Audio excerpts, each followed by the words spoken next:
right. Call the meeting to order. Any items from the public?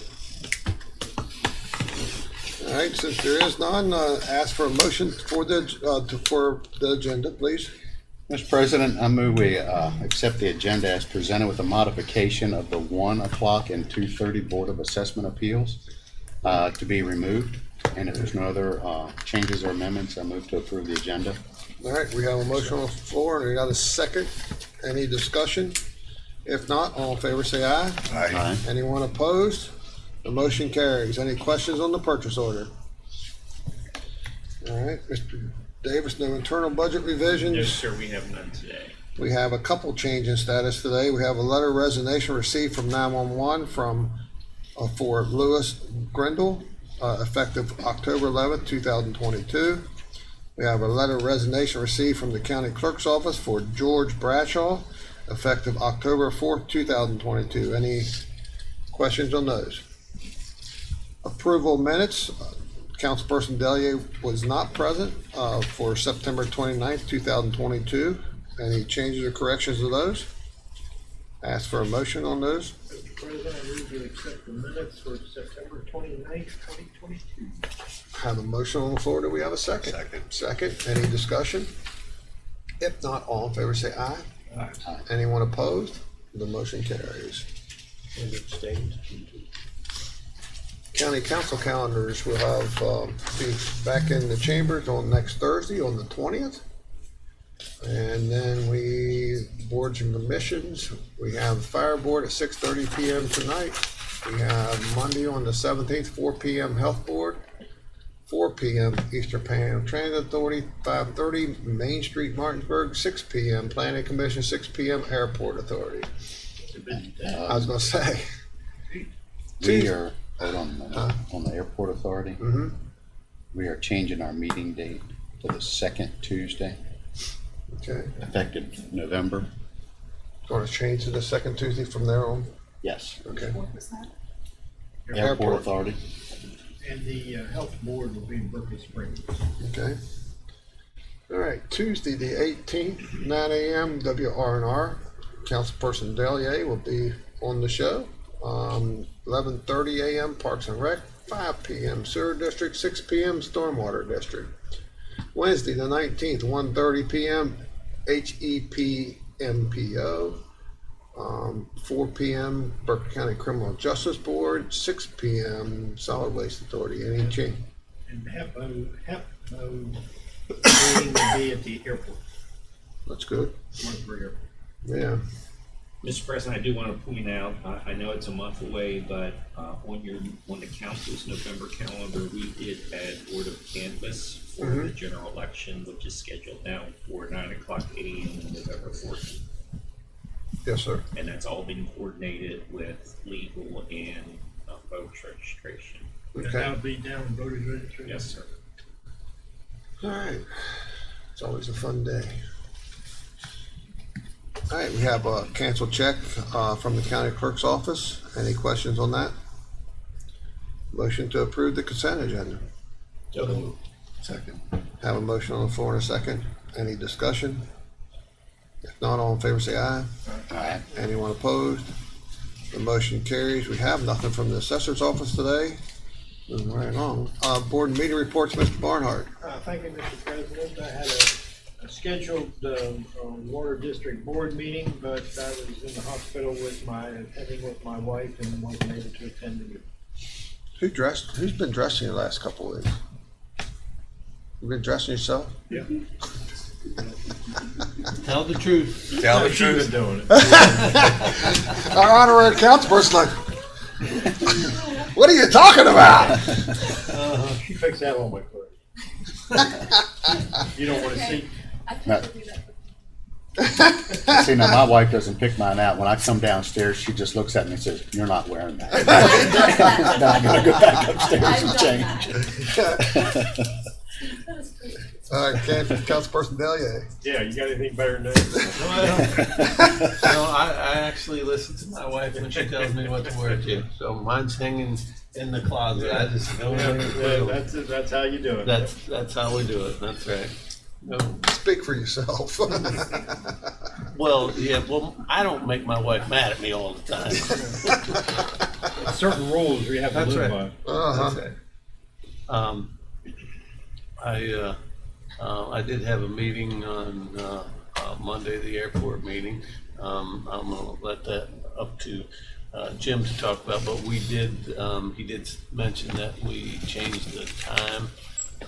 We also canceled the meeting on the 17th because we had a special meeting on the 11th. I think that's right, wasn't it? Yes. Yeah, so I'll leave that to go. I was pouring concrete and missed the Development Authority meeting yesterday, so I wasn't. You mean the concrete wouldn't wait on you? Yeah, well, I had to wait a week and a half just to get the concrete, and that was the only time available. So Yeah. it was either that or continue to wait. So we had to move on with that. So anyway, that's all the meetings that I had. All right. Council President, Vice President Whitaker. Yes, sir. In referring back to the Airport Authority meeting, the budget is strong with the fuel sales, charters, and lease back for the instructional airplanes. We did a little bit of a reorganization. I've got a chart here that we did accept the resignation of our airport manager, Neil Dorn. He is When's his last day? End of the month. end of the month. Okay. And he will be taking on another position at a neighboring state. He You said can mention it. Can I mention it? Yeah. Okay, Hagerstown. He's going to Hagerstown Airport. As the. Airport manager. He is, he's going to be busy. Yep. Which is a great Yeah.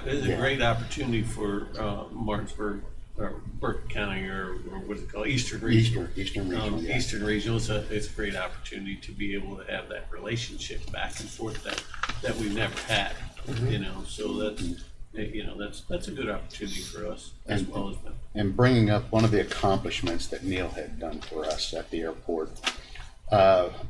Even though we were called our Eastern West Virginia Regional Airport, we never had regional airport status. We were able to acquire that within the last year, which means that in the appropriation of funds coming from the federal government, we went from like $3 million a year to $25 million for upgrade and improvements. That's huge. That is huge. And we've never been looked at the same way. And it as helped to get that jet out there too. in it. Well, that was critical. That was critical. Right. So we have 3 King Airs under management. The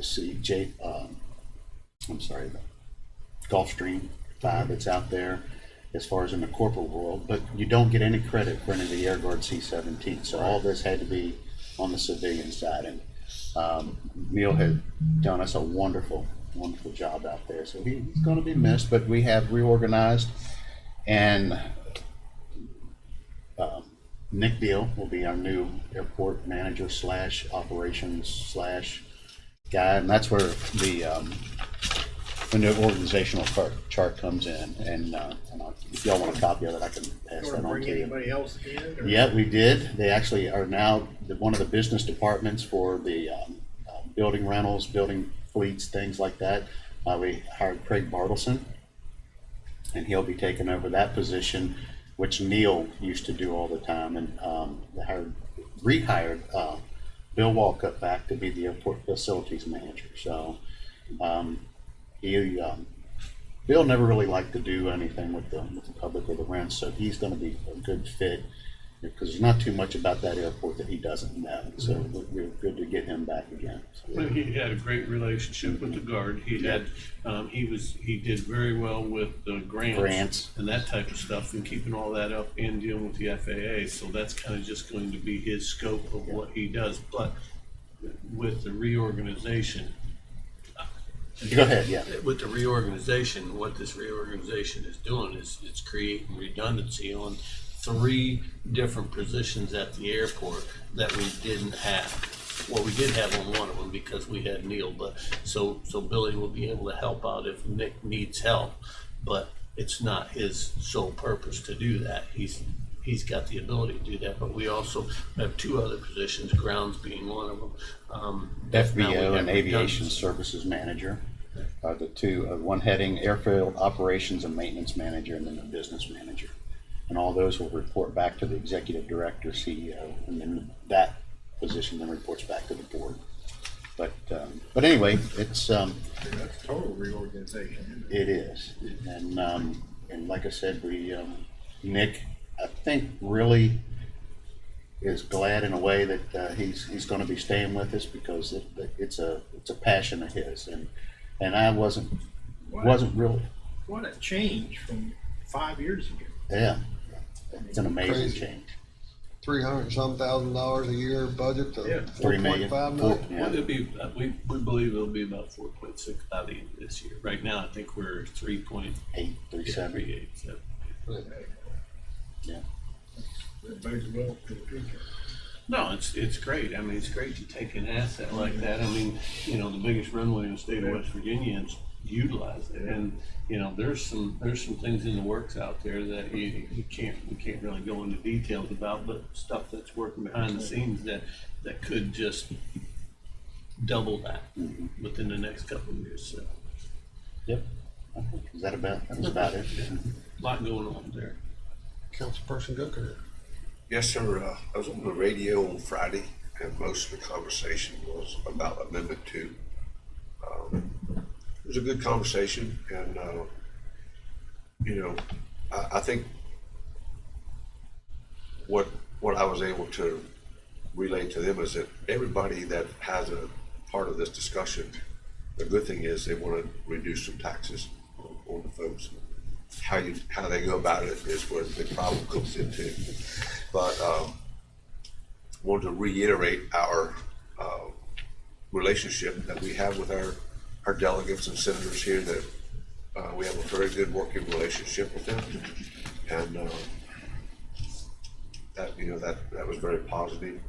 And then, of course, Tuesday and Wednesday, spent the day in Charleston dealing with the concerns over the Siren network for our 911 center. All right, as Councilperson Gokenhour said, it was him, myself, Deputy County Administrator Gary Wine, and Jennifer Swisher from 911. We went down and met with the Secretary, Sandy, and his staff, and talked about the situation that Berkeley County's in, about trying to improve, like we always do, improve and upgrade our radio system here in Berkeley County for our public safety employees. And they were very concerned of us pulling out of their Siren network. And Eddie, if I say something wrong, jump right in. So they're worried about us pulling out, and we're worried about that we can do things better. And so hopefully at the end of the day, they're willing to meet us halfway there's 3 cores in the state of West Virginia. Ohio County actually paid portions, if not all, for their core. And the other 2 cores are basically divides the county in half horizontally, the state. And then we have a huge amount of traffic on the North Mountain, so hopefully, I think the fix is that they put a new core on North Mountain Tower, and it might be a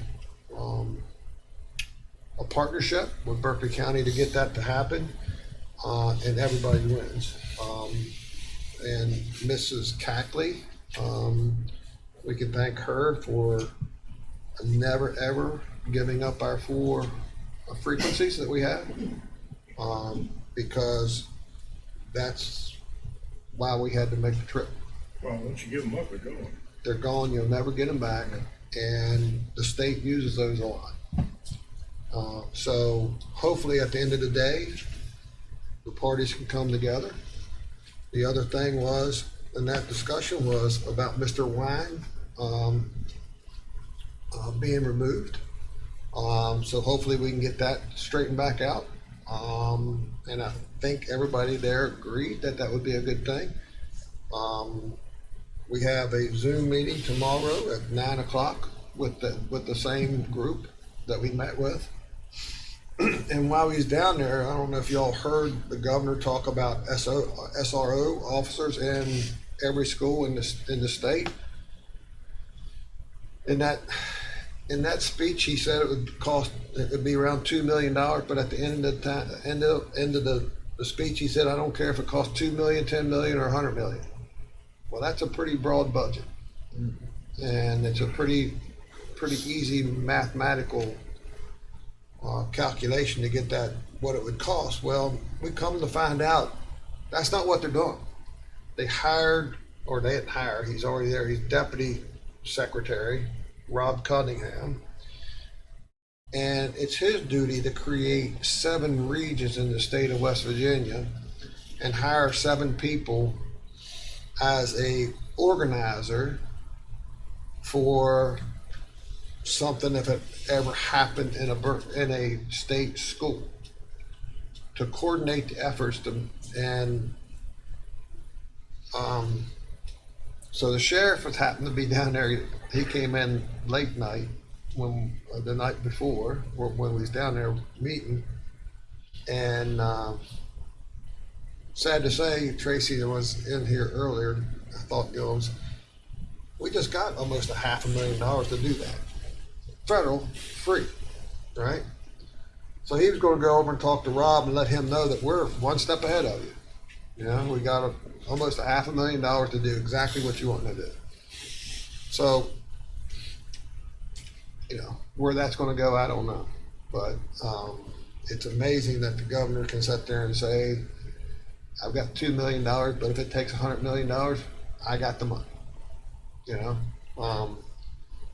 But they're not looking to hire SROs, but what they plan on doing is basically creating an agency that would oversee, which is probably a problem within itself.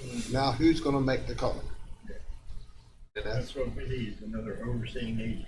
Right, and that Eddie said, a lot of times, most of it, the reason why things happen the way they do is because somebody's lacking the courage that it takes to make that call and go in, right? Yeah, and one thing about the siren network that's really to our advantage is that it would create redundancy for us, that if the state system goes down or our system goes down, our responders locally and, state and federal will still have communications. So that's really important to all of us. And I just don't think that they understood and did not ask what we were doing or what Gary was doing. They were listening to what this person said or what this person said, and they never asked, what are y'all doing? And all we're trying to do is build redundancy into a system and make it better. Because right now, if their tower goes down, we're on analog, and when we're on analog, it's all done by pen and paper. And then they got to transfer it over when the system comes back up. And it goes down quite often. So, matter of fact, if I'm right, our calls from when they're made from a public safety officer or personnel, it goes to Clarksburg and comes back. So now, if we're able to create a core, it'll go to North Mountain, go right to the responder. And I had looked over some of the times that Jennifer had provided when their system went down. I read that report, and some of them were actually due to fog. Can't fix that, but because that transmission goes all the way to Clarksburg and bounces back. Yeah, how many towers does it have to ping off of to get to Clarksburg? Yeah, I'm not sure, but if we were able to do this locally, it would go to the top of North Mountain and back. Within milliseconds. It's that quick. But dealing, removing all other issues, if you can remove the weather out of it, I think you've made pretty good strides. Yeah. So did they get the message that we're trying to lead the rest of the state and everything we're doing down here? They heard it. Whether they appreciate what they heard, I can't answer that. Well, we're out here by ourselves for crying out loud. Yeah. and we had 1.6 million calls on our tower. Jefferson County had less than half of that. So they 500 and some thousand. It's a little more than that. Morgan had 390, I think. Right. But, you know, still at the end of the day, we were able to have a very good conversation. Secretary Sandy is always, you know, very professional. He's very courteous. He listens to what you have to say. And, you know, I think we have a good partner there. I do. And Senator Blair was there. So he was kind of like the mediator, pulled everybody together, done a good job. And I think everybody went down. I felt like it was worth the trip. You know, 10 hours of driving for a 2-hour meeting. So what's the Zoom meeting? I don't know. They're the ones set it up. So we'll find out tomorrow morning.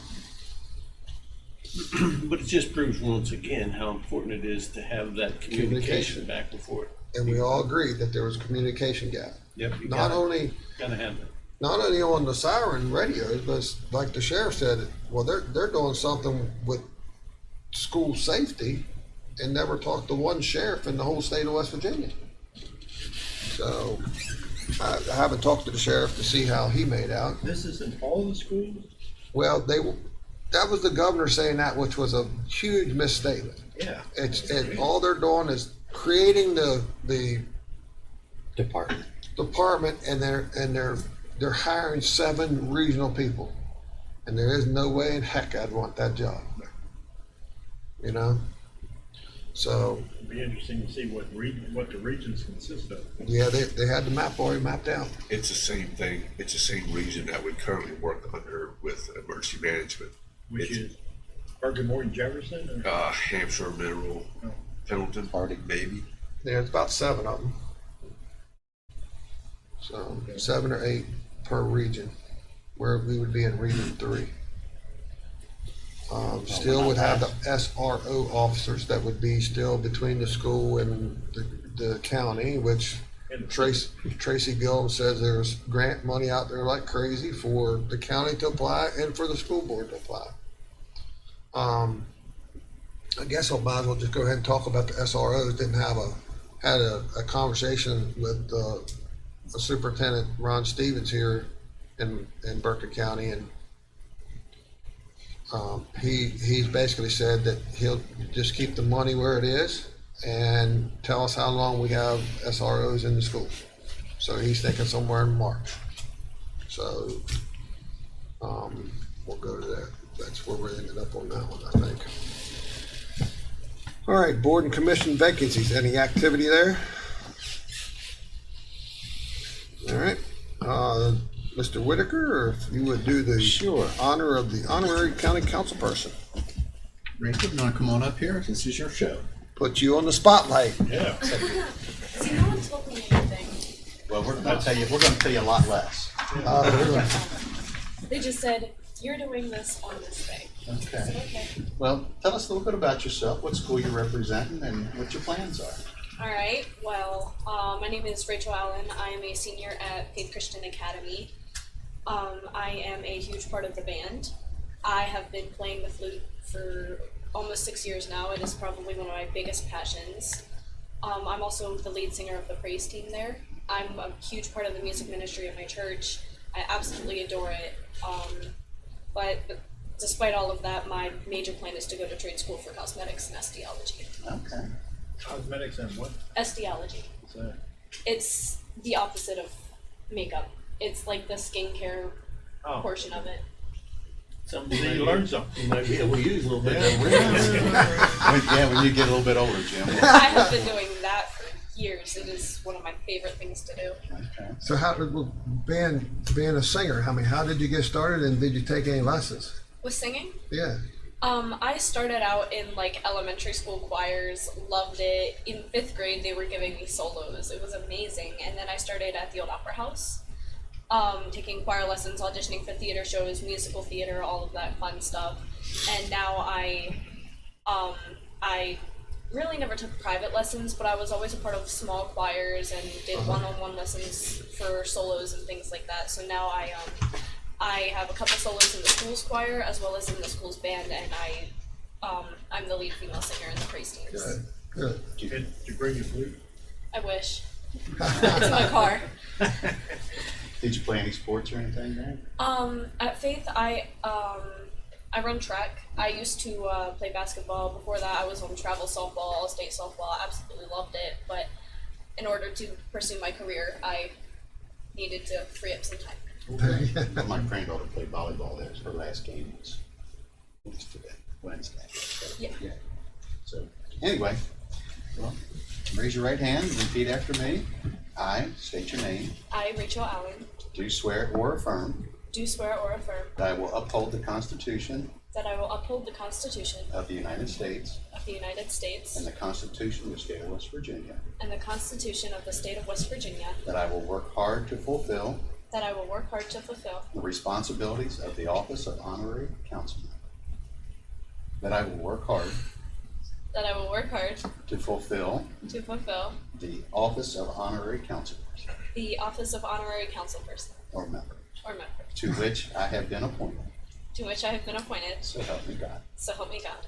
Thank you. Thank And we'll get a picture here in just a little bit, you. Okay.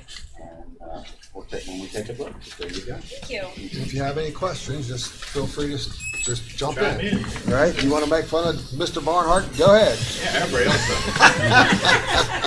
does. Wrinkle creams or something? Hey, these are from Hey. many years of. There's not enough, hey, Dan, there's not enough Botox for that. She said that your wife dressed you, you were a very smart group of men.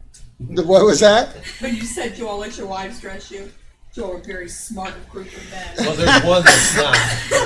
Well, He made it can tell. clear. He's, I grew up in like the fashion kind of area, so It's- like I have literally had to take my boyfriend of 4 years out shopping for church clothes because he had no idea what to wear on Sunday mornings.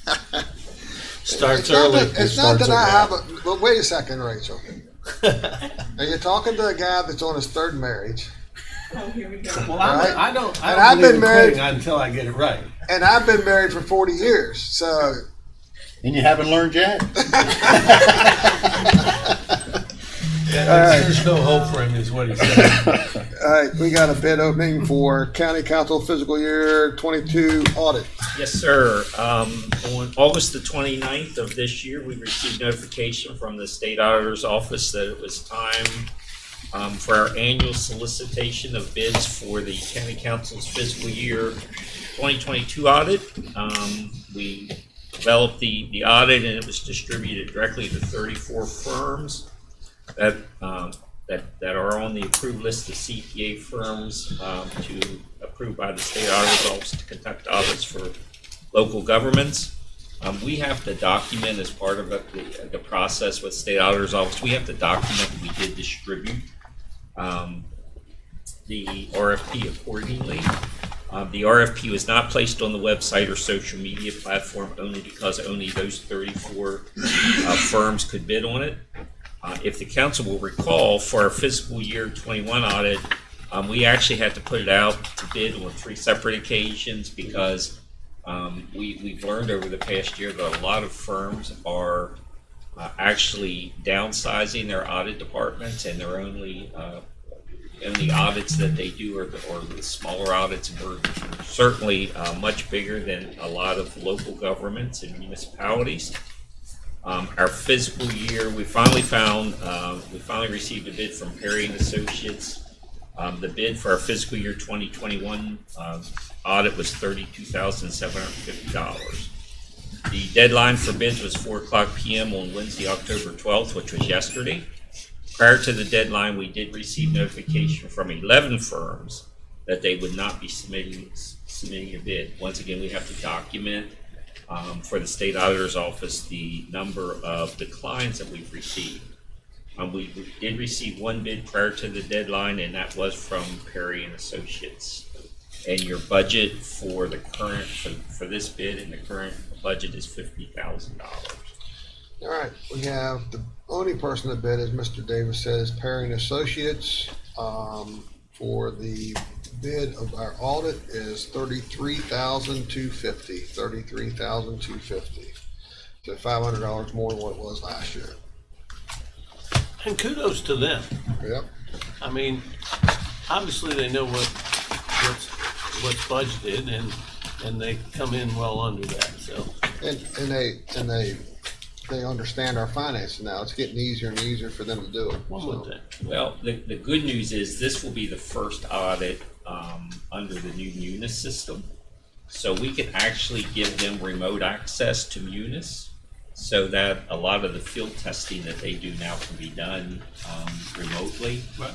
Last year, they did bring the audit team in, but they were only here a day and a half, Benny. So it's probably one of the easiest audits. And they really focus on our grants. Because our grants are so big, they spend a considerable amount of time to make sure that we're in compliance with particularly federal and state grants. yeah, and used to be they'd be here for 5 days It was, they'd be here. with the whole team. Yep, so we're very pleased that Perry and Associates submitted the bid. All right, next we have a bid for a 7-passenger van for DRC. Yes, sir. In September of this year, we received notification we were contacted by HIDA to ask if we could use any additional funding allocation that they had left over from underperforming programs. So, of course, we said yes. On September 28th, we received notification that, from HIDA, that we were being allotted an additional $239,464, and we were given approval to purchase another 7-passenger van with an approximate price of $24,000. It's just a plain white minivan. How many vans we got now? We have 4, and the biggest. The biggest pinch point in the whole process is transportation. So, we certainly can put another van to good use. We distributed the RFP to 17 vehicle dealers on September 28, 2022. It was placed on their website and social media platforms. It was advertised in the Martinsburg Journal on Monday, October 3rd, 2022. We did receive certification of publication, which is on file in your packet. There were no addendums issued to the original RFP. The deadline for bid submission was Wednesday, October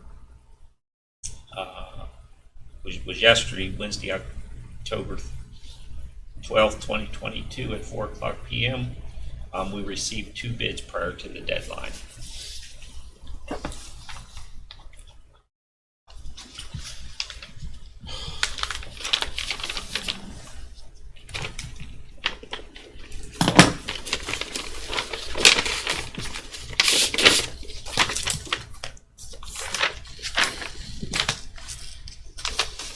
The first one would be Hagerstown, Ford, Hagerstown, Maryland.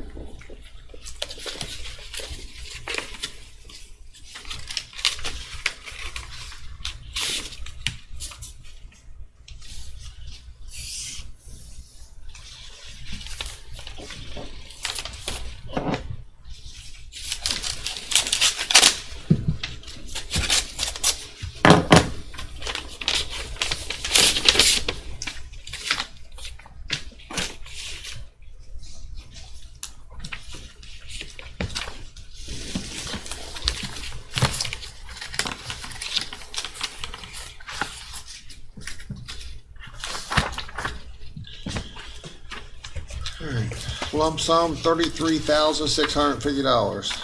$33,650. 2023 Ford Transit Connect.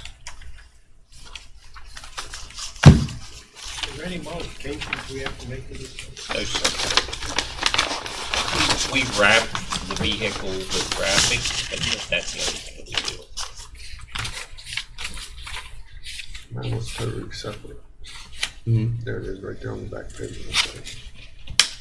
Right there.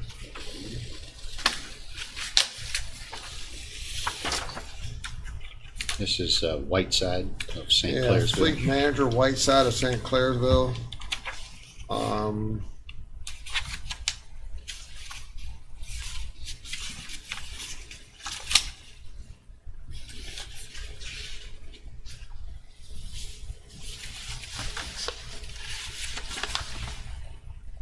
$49,585, $49,585. And that's a 2023 GMC Savannah. What a difference. Yeah, they're a lot higher than the last time we've already. We had that conversation on the way back yesterday. When we was going like this on the way back. 20,000 miles on that dang one vehicle and the shocks are gone. It's rough. Well, Which vehicle is that? Eddie's and Jennifer's heads were hitting the top of the vehicle. It's that expedition, a big expedition. Really? Sorry, Jim, I didn't mean to offend That's you. okay. Offend me? Yeah. It was a four-wheeler right in there. Yeah. Yeah, guys, you know. First on race day. All right. So we're gonna go back, and catch, county council person issues, county flag and county license plate. And I think, Matt, you got a little bit of a presentation for us on that, bring us up to speed. Yeah, yep, I got it.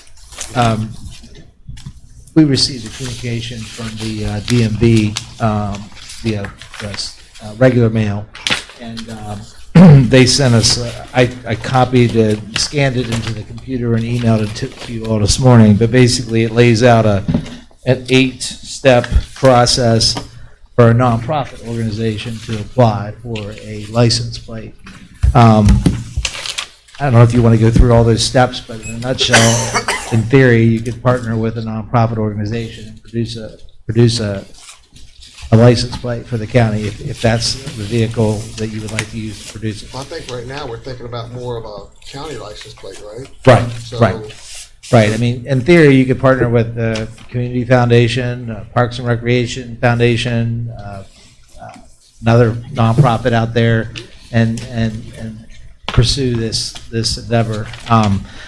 Basically, in the steps, it outlines, which I've kind of scanned pretty quickly.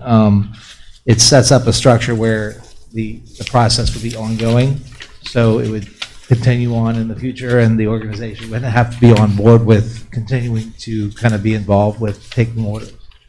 So maybe the CVB, or maybe an organization that's interested in promoting the county, the development authority, I don't know. That's what I was thinking when we talked about this morning, is that to me, it makes good sense to have the CVB involved. But I think, if I remember right, when we discussed this a couple of years ago, the reason we decided not to get involved was the amount of the 250 license plates. Isn't that what you have? It requires 250 prepaid orders to be compiled within a 6-month period.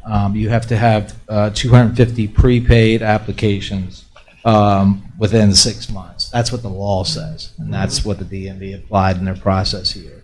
So,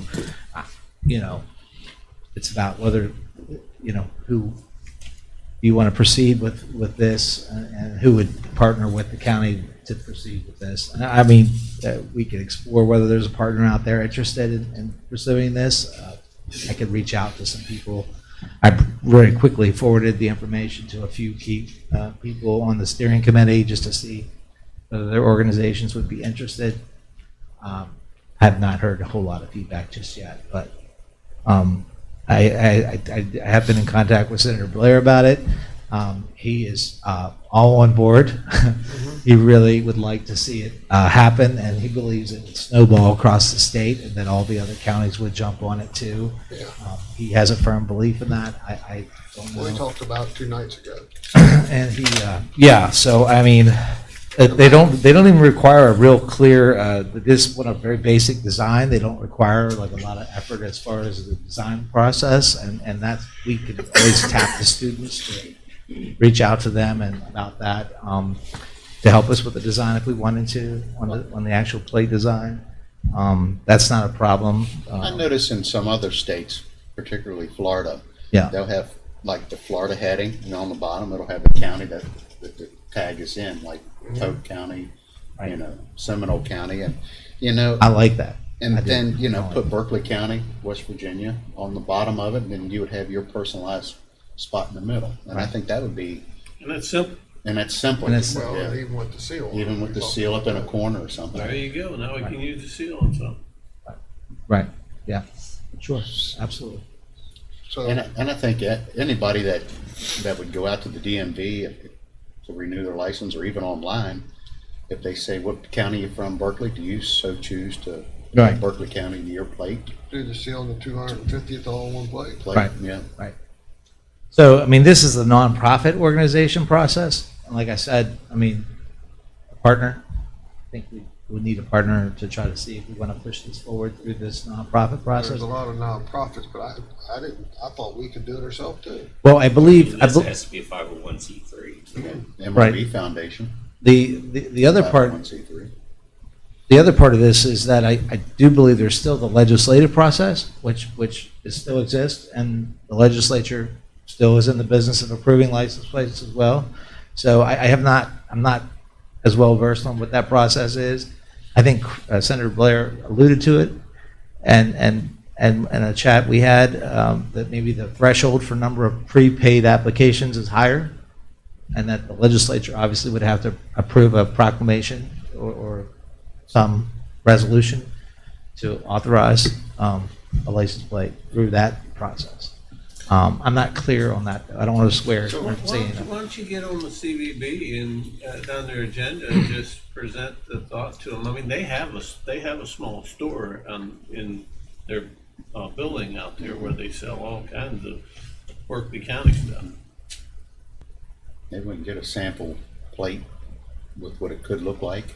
Maybe get them to, and then, you know, it's like on their poster, even out there at the DMV.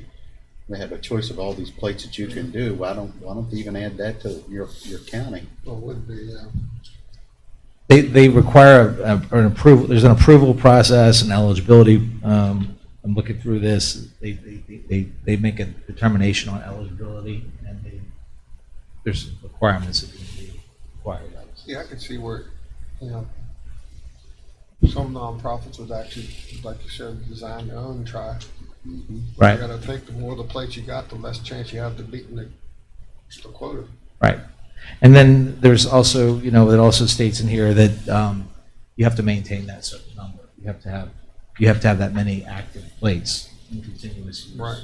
Or otherwise, you know, you could lose that. And the reason why it has to be 250 minimum is because of the stamp, to stamp the plates, Is that make right? the die, I'm sure. Yeah, probably. All right, But anyway, that was the update I have on that. And if you're interested and you would like me to continue to pursue some outreach and see whether there's interest in a partnership or collaboration of some kind. I guess, find out who's interested in partnering up with that. Or Okay. doing it, I should say, Okay. wouldn't be really necessarily a partnership, but, Right, some kind of all right. Well, I'm also interested in the legislative, process as well. yeah, see what it Okay. is. Okay. I'll get an answer on that. While you're talking about that, I know that we asked you to send a letter to the DOH about, flashing left-hand turns on yellow flashing caution arrow. Right, And I thought we also asked about the lights flashing after a certain time, at least at the exit ramps on 81 at least. Is that right? that's correct. Senator Blair wants to see a copy of those letters because he's not happy that we got denied. Okay. Because he'd like to see many of our stoplights flashing after a certain time, Right, which makes sense, rather than sitting there for 3 to 5 minutes waiting for the light to turn green when there's no traffic in front of you right. I agree. I personally agree. after midnight. Yeah, you're Yep. probably like me. Sometimes you just say, I'm tired of waiting, Very much. all right? I'm not going to comment. Right. But yeah, I agree. Good morning, Sheriff, how you doing?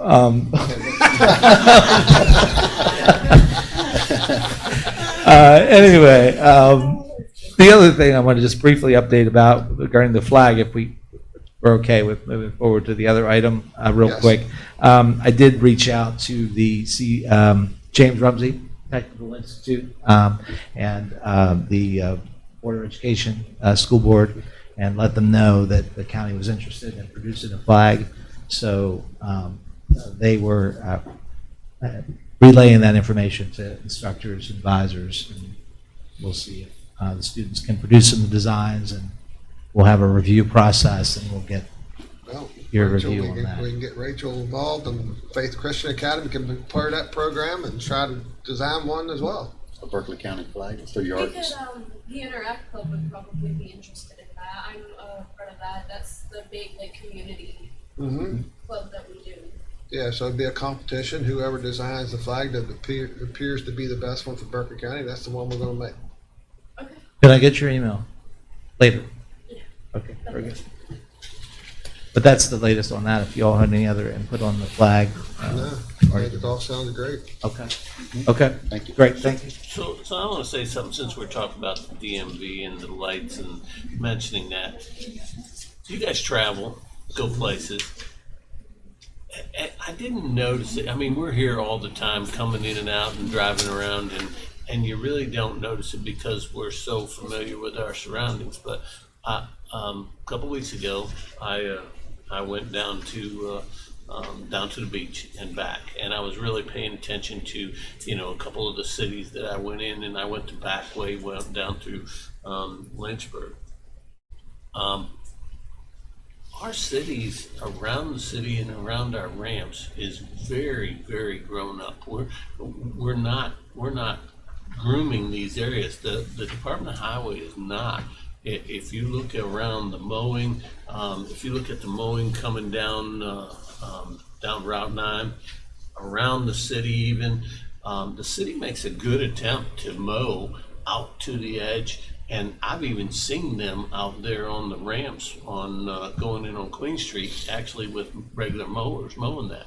But we don't have the Department of Highways doing a good job on mowing and keeping it. You go into some cities that that do a good job, the whole thing looks so clean, just by knocking all that grass down, around those edges and the small trees that are growing up. I mean, we've got, the sumac trees and those type of things. What can we do about that? I mean, could we send a letter,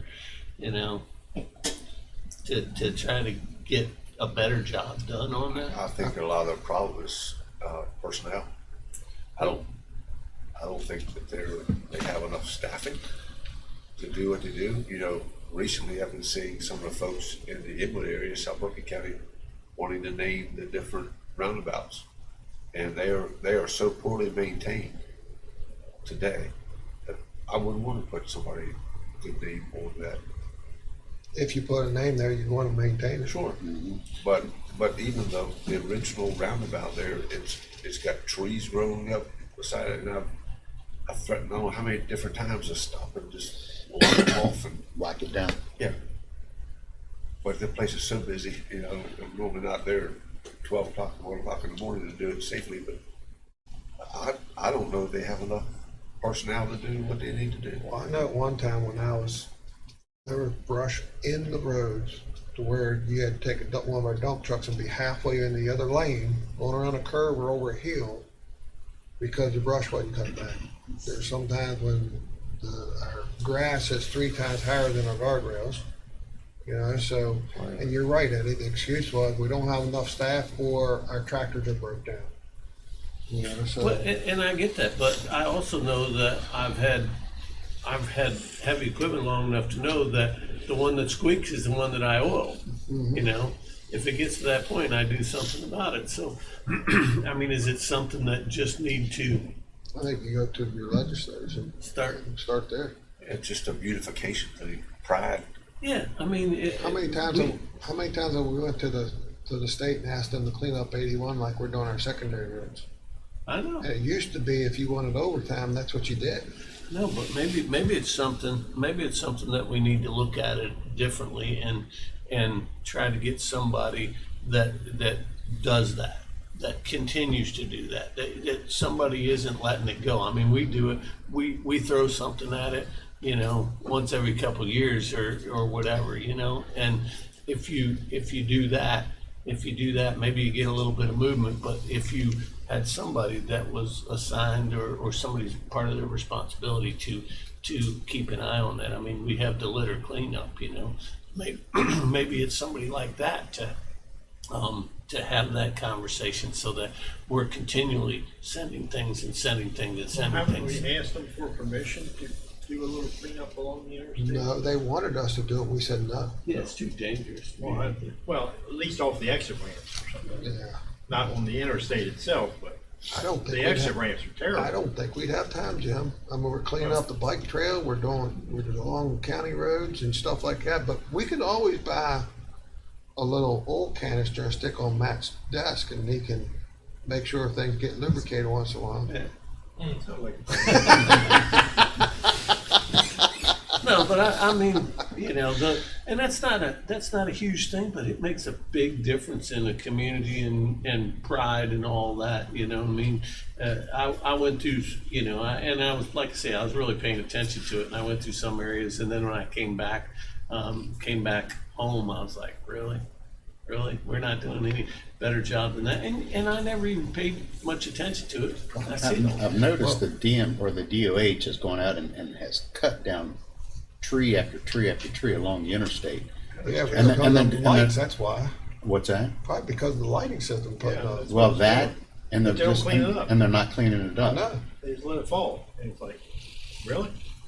I mean, Route 9, it looks like a bomb went off. Are you Darren in the back? Yeah. All right, Darren, while we're on this subject, this council wants to thank you and Apple Valley for what you partnered up with Berkeley County for roadside litter. Darren is here from Apple Valley. They've been a wonderful partner to Berkeley County. And I'd have to get, Matt, you don't remember how many tons of trash recently that they've taken for us. It's thousands. Thousands. Mike would know. And, yeah, but this council would like to take, while we're talking about roadside litter, take a second out and say thanks. Yes, sir. So, yeah, we're trying our best,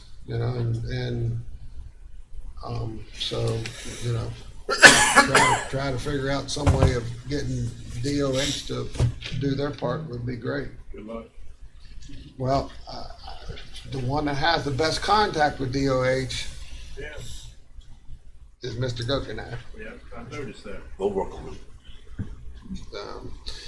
All right, I'm sure they'll give you a yellow vest and say, And a stick with the nail on the end of it. Say, help yourself. all right, next on our agenda is Tracy Gillum's Grants Administrator, acceptance of West Virginia Court Security Grant. Tracy, continue to tell us all the good news. This is for an acceptance of $30,488 from the West Virginia Court Security for the Judicial Center. It's a 12-month grant, and it is paying for 5 security cameras for 2 blind spots at $2,850, equaling $11,865. 21 Streamlight Vulcan 180 Haslow emergency lighting for the courtrooms at $225.20, equaling $4,730. And these are non-fire marshal required lighting. 1 Key Watch touch security key system for 48 keys at $13,893. This Right. is the largest court security grant we've ever gotten, and I think, correct me if I'm wrong, the first time we've gotten everything we asked for. As far as I know, yeah. And the lady that is the director of that program, I believe she was the director, has been to Berkeley County before. Unfortunately, her car had a flat tire while she was here, and it was some Mercedes or BMW or something, and it was like $1,200 to get the tire fixed because she bent the rim too.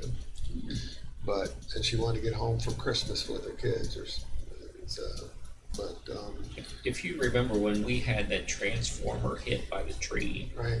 we completely lost power in the judicial center, and for whatever reason, the generator did not kick on or didn't generate enough to power the lights in the circuit courtrooms.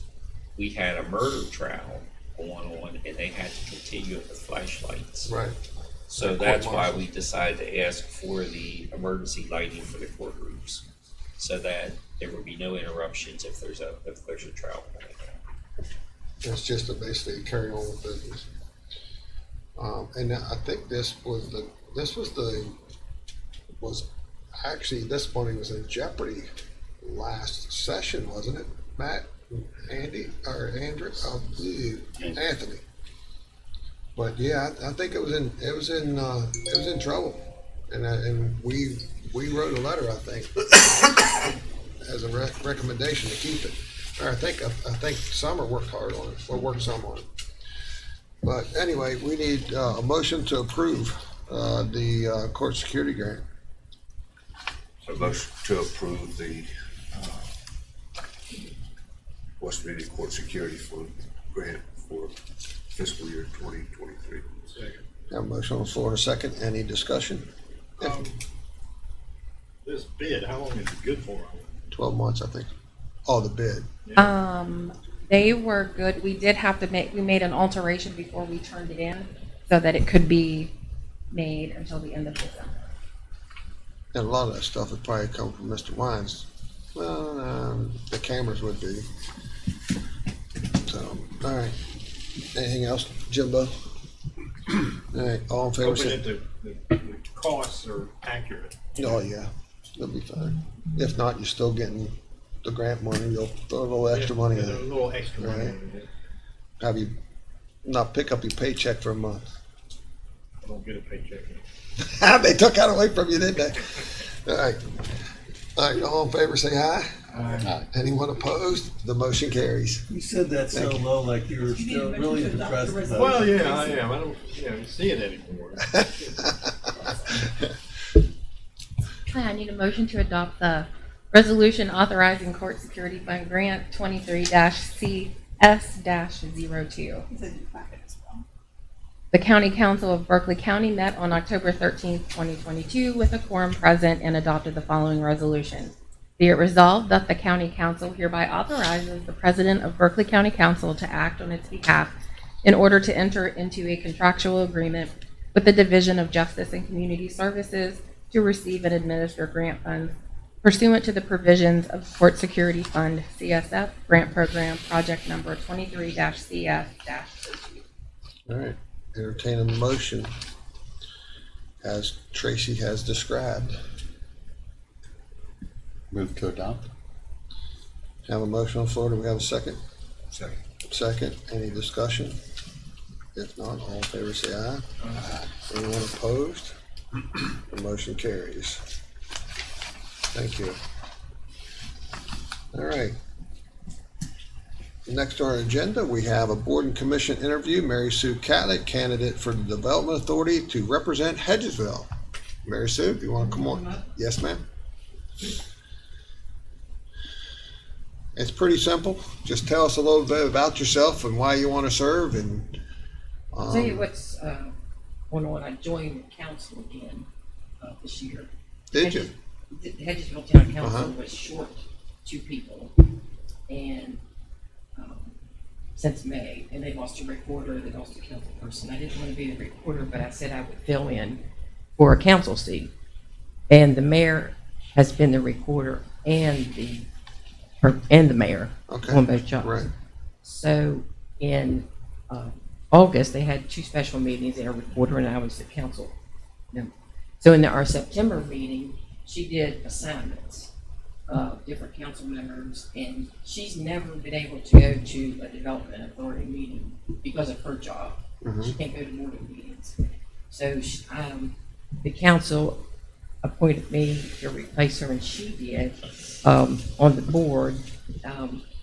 And I've been in public service for 30 years. I was in there for 12 years, and I ran a business, and I worked for the state. So they thought I was the most qualified. And I'm you have to be in the town, of course. Sure. So she was doing some boards, and she can't reassign herself to Region 9 because that can only be a mayor. That was in their bylaws when I was mayor. Uh-huh. So, so she can assign things, so that's what it is. Okay, all right. Well, we know you've been very much involved in politics in the town of Hedgesville. Yes. Jim, you have any questions for Mary Sue? Well, I've known Mary Sue since she was a little kid, and known all the Catholics since they were little kids. We went to the same school, went to the same church, down in Hedgesville, go. And I really don't have anything to ask you because I know everything about you. So, congratulations. Maybe. Well, yeah. Mr. Delier? I think it's good to have somebody represented from Hedgesville. I think we've, as long as I've been on the Development Authority, we've been sending messages trying to get somebody to represent Hedgesville on the Development Authority, and I think it's great to finally have somebody willing to take that spot. And I will talk to Rachel about Hedgesville and Region 9. See what we can do. Well, okay, I think, can I tell you just a little bit about Sure. that? Years ago, Region 9, when I was there, the towns, municipalities, represent, would send whoever they wanted. Well, it's in their bylaws, actually Mrs. Bentley, Norwood's wife, was attorney. Claudia? And only mayors could be there. And Martinsburg, because of their population, could have 2 members, which was the mayor and the city manager, because of their population. Right. So that was in their bylaws, and I guess it was never abided by for a long time. So that's where that came about. But you know, you certainly check on that again. But I was just available for morning meetings. Okay. Vice President Whitaker? I don't have any questions to ask you. Okay. I mean, it's pretty much a good organization to be part of and get the town of Hedgesville involved, so. Councilperson Gokenhour? Yes, sir. Sir, welcome in this morning. I appreciate the town of Hedgesville suggesting that you serve on this board, and I think you'd be an excellent fit there. I think you bring a lot of business knowledge and government experience with you, so I think you'd be a great fit there. And I've had dealings with Mary Sue over the years, and has always been very professional, been good to deal with.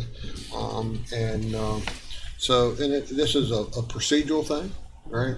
So sorry that, I hope you don't think it was wasted your time, but it's something that we have to do, the same as Yeah, y'all I did. wanted that when I sent the paperwork in, and I was thinking, I wonder where I'm going. Yeah. So I called and they said, well, you're on the agenda, so. Yeah, yep. Well, thank you for taking your time out to be here today, and wish you well. That's it. That's it. Thank you very much. All right. Thank you. Good luck. Mr. President, I'd like to go ahead and make the motion to reaffirm the candidate that's been suggested from the town of Hedgesville and appoint Mary Sue Cabot to the Berkeley County Development Board. No, I'll second that. All right, so you have a motion on the floor, you have a second, any discussion? Everything is filling somebody's, be filling the mayor's term. Yes. All right, any other questions? All in favor, say aye. Aye. Anyone opposed? The motion carries. Thank you very much. All right, thank you. All right, at this time, we'll take a quick break. You got a picture?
All right, we're back in session. Next on our agenda is Mike Lang, Chief Court Marshal, Mental Hygiene Transportation Proposal. Yes, sir. Good morning. Good morning. How are y'all this morning? Great. John's gonna pass out a notebook with all the data Is there a and test facts we for put that? together. Is there a test for this? Because it's kind of voluminous. And I'm worried about a test. It's multiple choices, just do D every time, you'll be fine. I hope you grade on the curve. Yeah. And, All the above? Hey, yeah, Alan, I forgot this does have a house bill to get reimbursed, I think. So. Well, I think there's a question about that. Okay. that's where Anthony comes into play at. All right. What we are here today for is to ask for your consideration to start a group collaboration between the sheriff's office and the court marshal's staff. We are asking to create a transportation division that would do all transports for the Berkeley County Sheriff's Office. Mental hygienes, extraditions. And another caveat that I really like about it is when a deputy arrests an individual, bring it to the 24-hour room door, the transportation unit, one or two of the guys will take over, take custody of the person in custody, and put the deputy back on the street. I think that's where a big benefit daily is going to come in.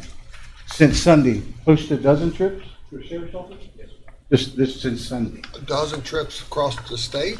They went through Tennessee Tuesday. One of our guys rode along.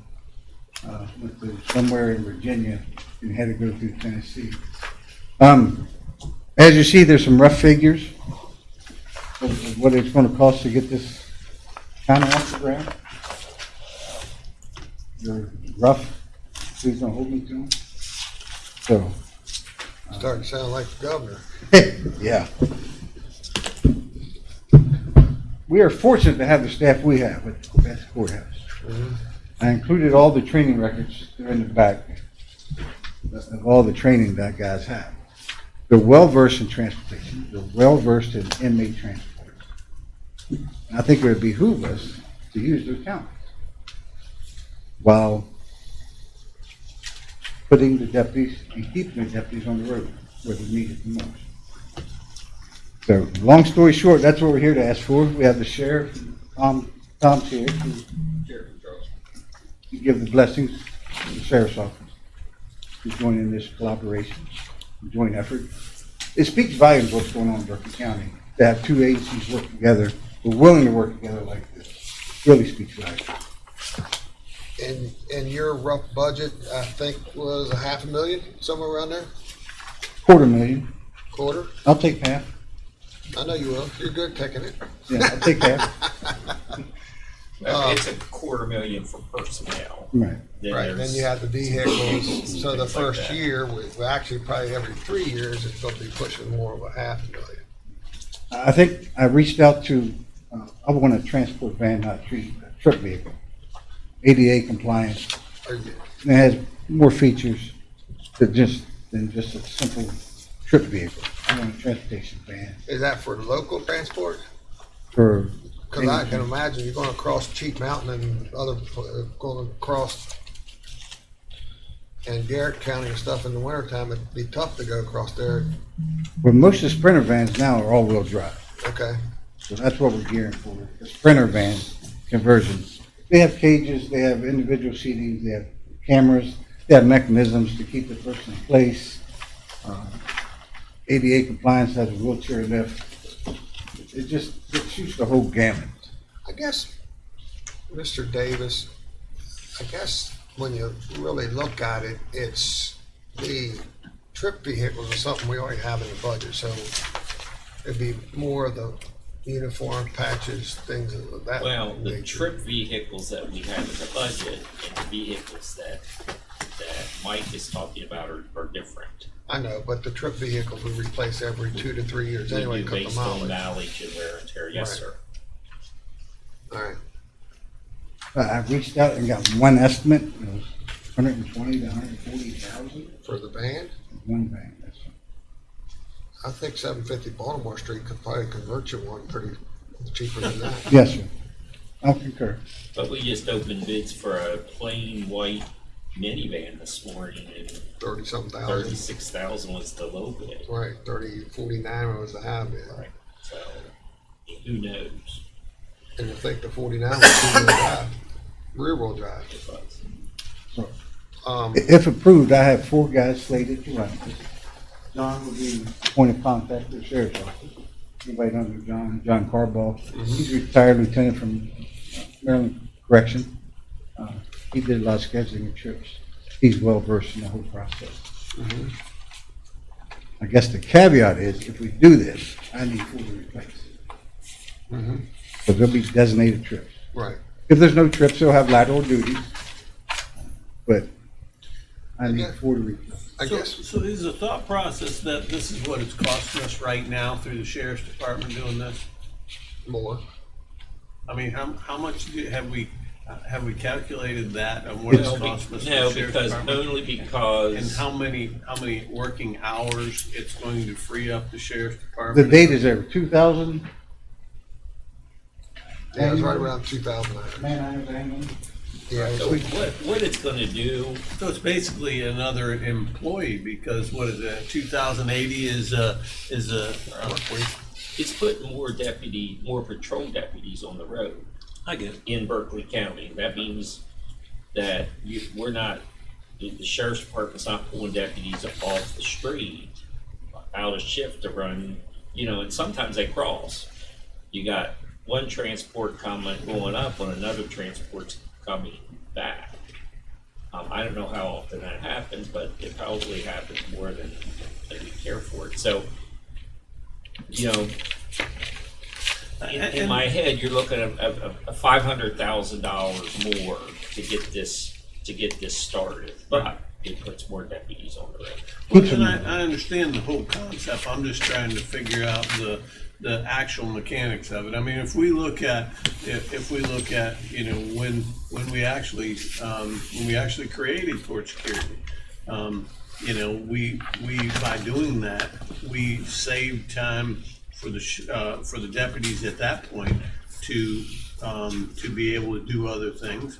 When we took over community service, we saved times for deputies. So I get it. This is a part of the same thing, but not that when the previous sheriff argued that we never saved any time by doing any of this. Right. So I'm just trying to figure out what this is actually saving so that we can document this. So moving forward, there is a trail of what we're trying to do here is obviously put more deputies on the road. Right. yeah. and 2,000 man-hours last year. Right. And I'm thinking also it's, in the long run, it's using our people better, using our staff better, right? If you look at their training records, they're well-versed and well-trained. Right. It would supersede any minimum standard out there. But if we're saving 2,000 man hours, and I'm just throwing these numbers in my head, if we're saving 2,000 man hours, we're going to take 4 guys to do this. We're creating 8,000 man hours. So we're gonna do this transport with 8,000 man hours as opposed to 2,000 man hours it's doing right now. Does it I think the really make 2,000, sense? I was gonna, because my math works the same way, and I was thinking the 2,000 man hours might be understated. That's very conservative. Right, Captain Heckman? Generally, you're getting 2 officers to be on the transport cities. So it's more like over 4,000 hours. And then at the same time, what we're reaching is when we're sending officers on these trips, not only are we utilizing those man hours, but we're also trying to adjust the schedules of officers. So first, I went to Alabama a few weeks ago on a trip. Our officers were short, they needed an officer. I drew the short straw. I'm not, well, I would go put him in the spotlight. So why not? by me Well, going ought to be in, By me going to Alabama, I was able to free up some of our officers that are generally on the road. But when they do go on that transport, let's say it's 12 hours, now we also have to adjust their time when they come back to flex that out, try to alleviate the overtime. So it's a double-edged sword. We're losing our personnel during the transport, and then we're having to lose the personnel at another time during that same pay period. right. So our and And are we talking 2,000, are we talking 2,000 man hours, or are we talking 2,000 hours of transport? Because if you're using 2 deputies, obviously that's 4,000 man hours.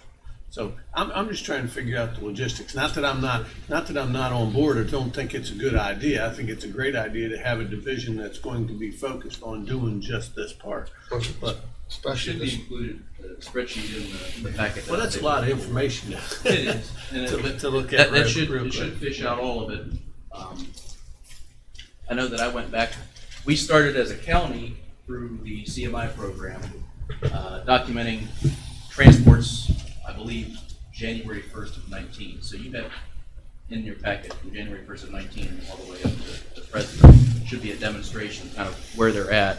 Now this was ending at the same time as the submission, which was roughly a month ago when we started working in conjunction with one another, but although it appears to be very small on the spreadsheet, that is there.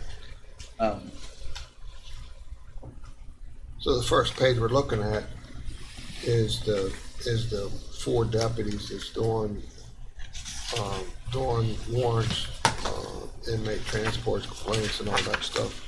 And then, Should be something similar to the one this spreadsheet. yeah, I'm on it now. But that shows, I mean, even the beginning now, granted, this goes back to when we first started capturing data, you know. Traditionally, most of our trips are Huntington, Charleston, but every once in a while we get thrown into one, middle of Alabama. Captain, do you guys normally hire folks in and pay overtime, or do you take them off shift? Typically. Probably hard to figure that one out. Yeah, I mean, it all depends on the situation we're presented with. In an ideal world, we would call in an officer from an incoming shift, maybe bring him in 2 hours early. That way you don't feel the effects immediately on the shift. I can't give you all too often we live in the gray when it comes to situations that present with us. We don't know.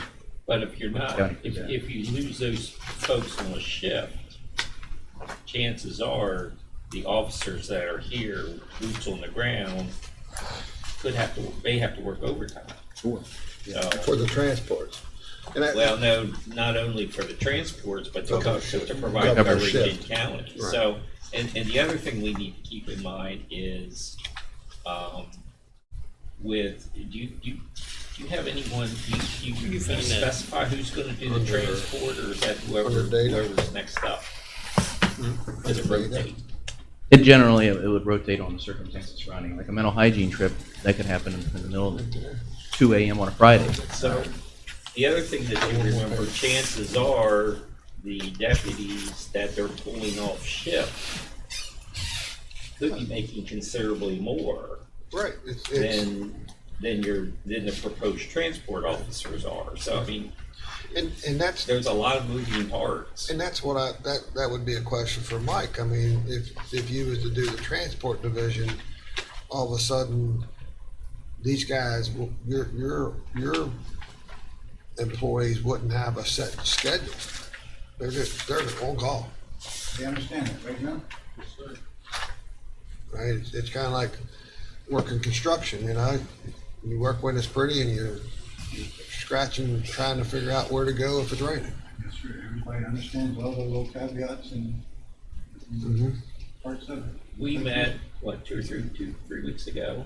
And when they proposed this, and I suggested that if the council decides that you want to do this, that it be done almost like a pilot program, and that we set it up as a separate department, separate from court security, separate from sheriff's department, and create a call center so that we can truly track what this is costing us and what conceivably, it may be saving us by not using deputies.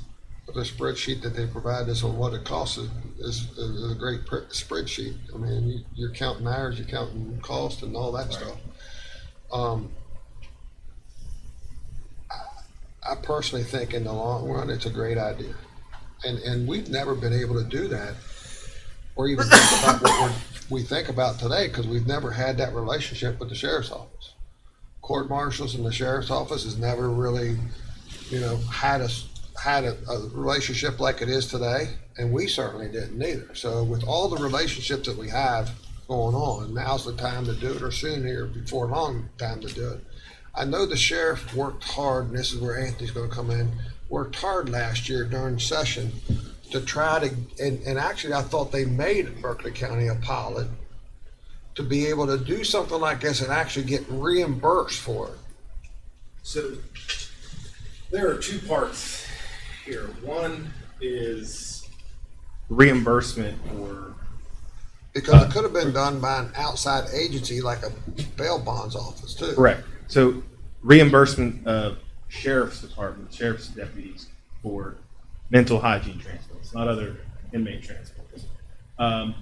That's in the law. That's pretty clear. DHHR is supposed to do that. I know Captain Heckman's submitted that. Have you ever got any money from DHHR? Neither of us or more. Yeah. So they're a little slow on things. There's another part in there, a pilot program for alternative transportation. That's where this comes in. It doesn't specify that the alternative transport would also be reimbursed by DHHR for the mental hygiene. I think it would. I don't see why it wouldn't. I've inquired with DHHR about that and haven't gotten a firm answer back. Well, it sounds like to me we need to get that worked out, and if not, that's an issue that we need to address in this coming session. Right? Clear up the bill. Get the language to where, and to me, if I was a legislator, it would be really simple. If you're going to tell me that you're going to give me a lower bill to do the job, right? I'd be Correct. all over it. I'll change the language, right? And that's what's going to happen. It's going to be, I think it's a fair statement that it's going to be less expensive for you and your staff to do it than it is the sheriff's department, flat out, right? So it's all matter, in my opinion, in how do we get there? And especially if they're going to reimburse us, which I think their intentions is to reimburse. Because this has been an elephant in the room ever since I've gotten here. A very long time. Right? So it sounds like we're not quite there yet, but it sounds like in the direction that we want to go in, I'm sure. Does everybody agree to that? I mean, it's. I think it's a great idea. I think that you're absolutely right. We need to look at that and find out if it needs to be tweaked. Obviously, need to get our legislators involved, especially if there's payment issues that have already been allowed, and then that's not working out. They obviously should know about that. When did the reimbursements? That's the start. That's July. July 1st. So give me a little bit more, if you can, Mike, give me a little more rundown on what are you talking as a whole? You're talking about transport. I know the mental hygiene, but you're talking One part. right. But you talked about when they come in and Extraditions, like when we went to Tennessee. they arrest somebody. Yes, extraditions. We went through Tennessee to get through Virginia Tuesday to take somebody from ERJ to federal A penitentiary. prisoner, A right? prisoner. That's the second caveat, that extraditions, and people in custody trips. Third is the 24-hour arraignment room. When a deputy arrests somebody, Monday through Friday, 9 to 5, they take them to the arraignment room. Right. They could be first in line, or they could be third in line. They spend hours sitting at that 24-hour door, waiting to have the person in custody arraigned.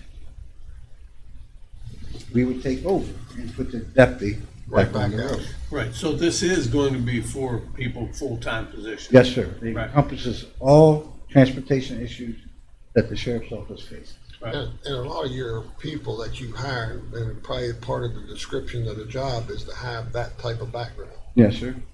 I included all the training records in the back. You look at them, it's very detailed, it's in-depth, and I think it supersedes any minimum qualified standard out there. That's what they did. That's what we did. We did inmate training. We did training. So this is more hours, and that's what I was looking at when we talked about the couple thousand hours. This is more hours because now we're taking in the other part where you're gonna take the inmate or the people that are charged through the process as well. We started out talking about mental hygiene. Right. And within an hour, there's a need for it. Right. Yeah. It grew. Yeah. I am bragging about my staff. They're well versed. They're well trained in it. If it's going to be done, they're the people to do it. In my opinion. No disrespect to sheriff's office. That's what my guys did. I don't think- 20 years plus. I don't think there's any disrespect. Right. I think they would applaud you to take that burden off. And that is I would think. the consensus we're getting. Yeah. Well, that's what we've been looking at the whole time. I mean, since we started looking at this in the very beginning of what responsibilities we could take away from the sheriff's department and do internally so that they could continue to chase bad guys and do what they do out in the field. Yes. I'm sure most deputies didn't want to become a deputy to do transports. I'm sure. That's true. So I think it's win-win. Or serve papers or, those type of things. I get it. And it speaks volumes of how everybody's working together in Berkeley. Oh, it does. It It's does. huge. It is. It just, the thing that we have to figure out is how do we fund it, just even for bridge money to be able to, and it's gonna be Anthony's job or somebody's job to say, how's the reimbursement work? So, and we're all about getting our fair share of reimbursements, Yes, sir. right? So, we try our best to get our fair shake on what we are owed. I think it's something that we could take under advisement and check into very, very seriously. And because I know it's gonna work. I know we're also working with the schools with the SROs right now. That's, I don't know where that's going right now. We're trying to work through that. And so we got some work to do, Yes. all right? Chief, you have anything to add? No, sir. This is Captain Zachary, the Lieutenant Commander, and Okay, how we deal with this project is very good. yeah, all right. Mr. President, I know it would take some work, but I would hope that through our computerized CMI system, that I'd like to see some numbers of what it costs us today to do the things that this division is talking about doing, and do an analysis of what it's costing today versus what we can do for tomorrow. And I think we'll find that financially it's going to end up being a very good opportunity to save money and take the burden off the sheriff's office. My only concern is I spoke to Mike about it this morning, and he assured me that that's what they do. But, currently our court marshals are in the judicial center, and I have a tremendous amount of confidence in them, and I've told them more than once that I feel that they're going to take care of business if they have a problem. My only concern was these folks, a lot of times, they are a high flight risk, and if we got two folks out there, in the vehicle with them, are they okay? And he assured me that that's what we do. What we do. Is the number of transport increasing? Or is it staying the same? I would say that it's increasing. Yeah, I'm sure it's going to increase with Well, that's cases. what I was, Everything is going. I was wondering if it's increasing, how much, and, what's gonna be needed in the future. Et cetera. anytime the economy starts spiraling backwards, like we know it's gonna be happening, you can expect that there's more mental hygiene issues. It showed up historically that way. We also know that our regional jail bill is increasing, and we know our judicial branch is doing everything they can do to, the ones that need to be locked up gets locked up, the ones that need to be treated gets treated. So we know that our regional jail bill is is going up about $300,000 last year from the year before. Chief, you got something to say? Just touching on that, from 2017 September when I left, to the time I came back in January of 21, I said the number of mental hygiene trips doubled. Just listening, watching. It's what I would call insane. It is. It's been insane for a long time. Well, 12 cent Sunday speaks to that too. Just a bird. 12 cents Sunday. Not just no hygiene, Trips. trips. We're lumping all trips into one. Yeah, so I have to applaud the sheriff's department. I mean, and I say this all the time. I think the sheriff's department is doing a magnificent job in the last couple of years. You guys have really stepped up the game. I don't know if it's because of new leadership or because of new morale. I see a whole lot more going on with the sheriff's department. Our court security, it does an amazing job, and for you guys to come together and put something together like this, I think is really great to see you guys looking towards the future and trying to make everything work better. So I applaud you guys for what you're doing. I think we need a little bit more information on how we're going to pay for it. We need to figure that And out. that's going to come for us. Yeah, but I think it's a great idea. I'm gonna say one thing. I'm gonna probably hurt some people's feelings that's not in this room, but I'm gonna probably make everybody feel good in this room. Is there used to be a day that the county council would get blamed for all the problems in the sheriff's department and not fund them enough money, and it's our fault. Now the sheriff's department is coming to us and showing us how we can save money. I mean, we've never had that, right? And that's the partnership we've always been looking for. And it makes you, tingle inside to know that that's how good we're working together. And it just makes Berkeley County a better place. I really think it started. I really think it started with meetings that we had early on when we were trying to figure out the whole wage scale, and when we were sitting down trying to work through that whole process, because at the time some weren't on board, and I know the Deputies Association wanted to have conversations. So when we started that conversation, I think since then we've been able to grow that. And you guys seen it in Charleston this week, going down there. I think it's all about communication. It's all about communication. I remember a conversation early on when I came to council that, oh, well, they think you do this and they think you do that, and the thought process of what we're really trying to do here was never relayed back. So since we've started that conversation back and forth, I think things have gotten a lot better, and I appreciate that. And no one else has anything else to say. I'm going to say, Doug Copenhaver speaking, I'd say there's 90 to 95% chance that this is going to happen. We just got to find the beans, right? And $250,000 in our budget, is that a problem? No, it probably wouldn't be a problem, but it's basically, that's going to reoccur every year. What's Alan Davis saying about this? Well, I talked to Anthony. I'd like to get a better feel on reimbursement. Anytime we get in bed with the state, you know how I feel about working with the state and federal governments both. What they say and what they do many times are different.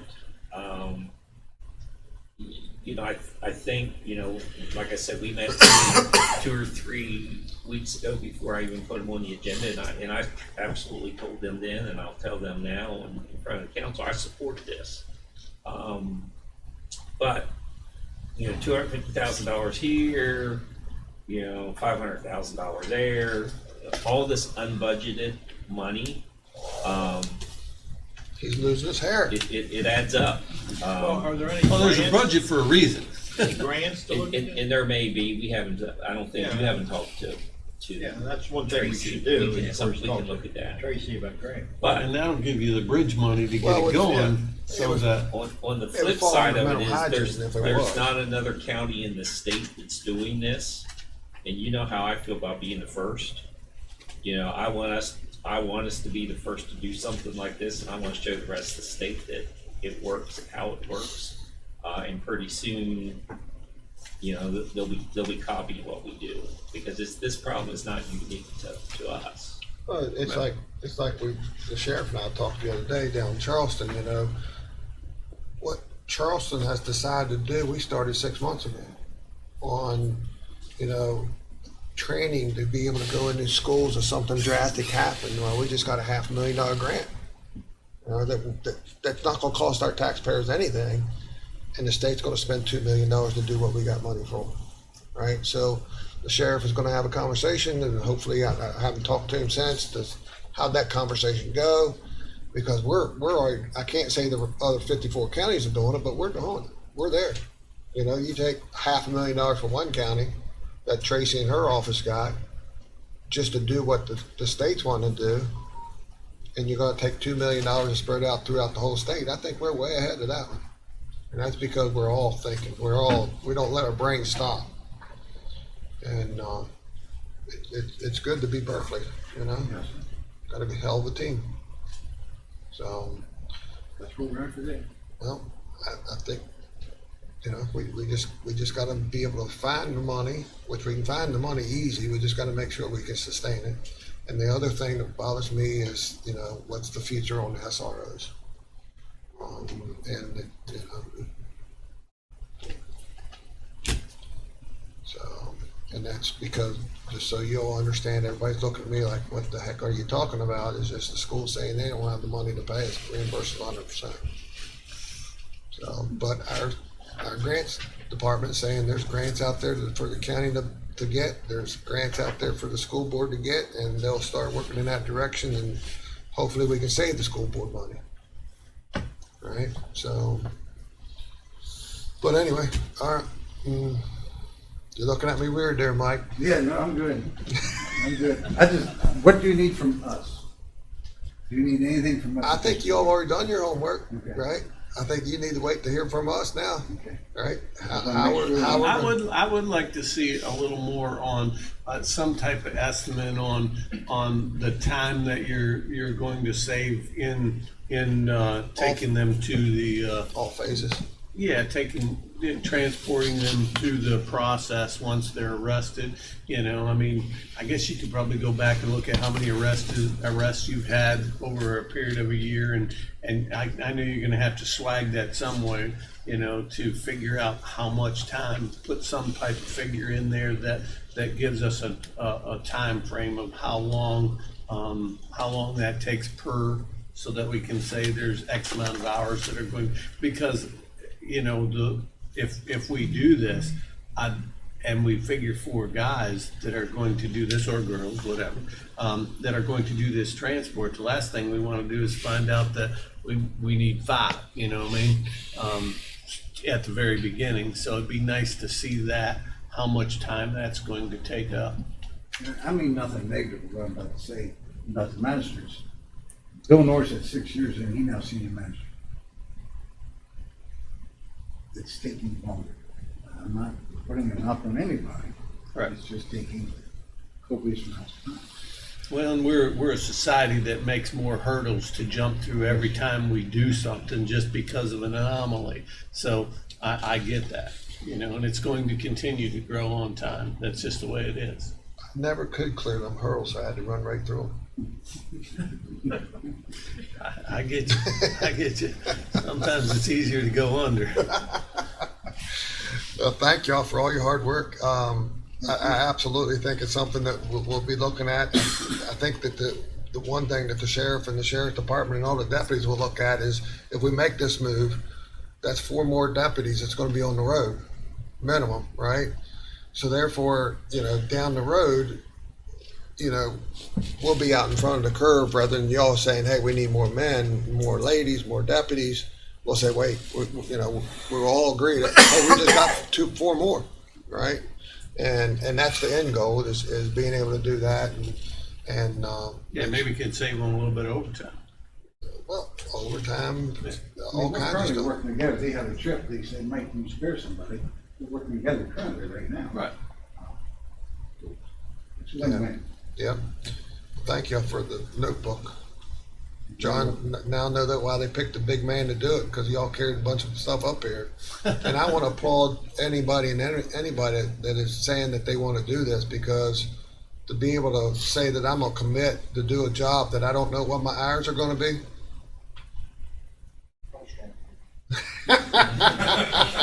Sounds like you were voluntold. No, sir. No, he just get used to being voluntold by I his am too, wife. sir. Not here, but other places. All right, thank y'all. Thank you, Jack. Thank you for the work y'all's doing too. All right, next on our agenda is Matthew Umstead, Director of Strategic Planning and Communication, and Mike Lang, Chief Court Marshal for 250th Commemoration Garden Project Proposal. Good morning. Good morning. Good morning, everybody. It's good to see you again, Mike. Yes, a little bit more than a year ago, members of the Berkeley County Council of Garden Clubs. That's actually the real name. The 4 clubs in the county kind of approached us at the steering committee and said, we'd like to do a project. We'd like to do a beautification project on campus of the county. And of course, we were like, absolutely. What's your thoughts? And so there was a lot of preliminary discussion.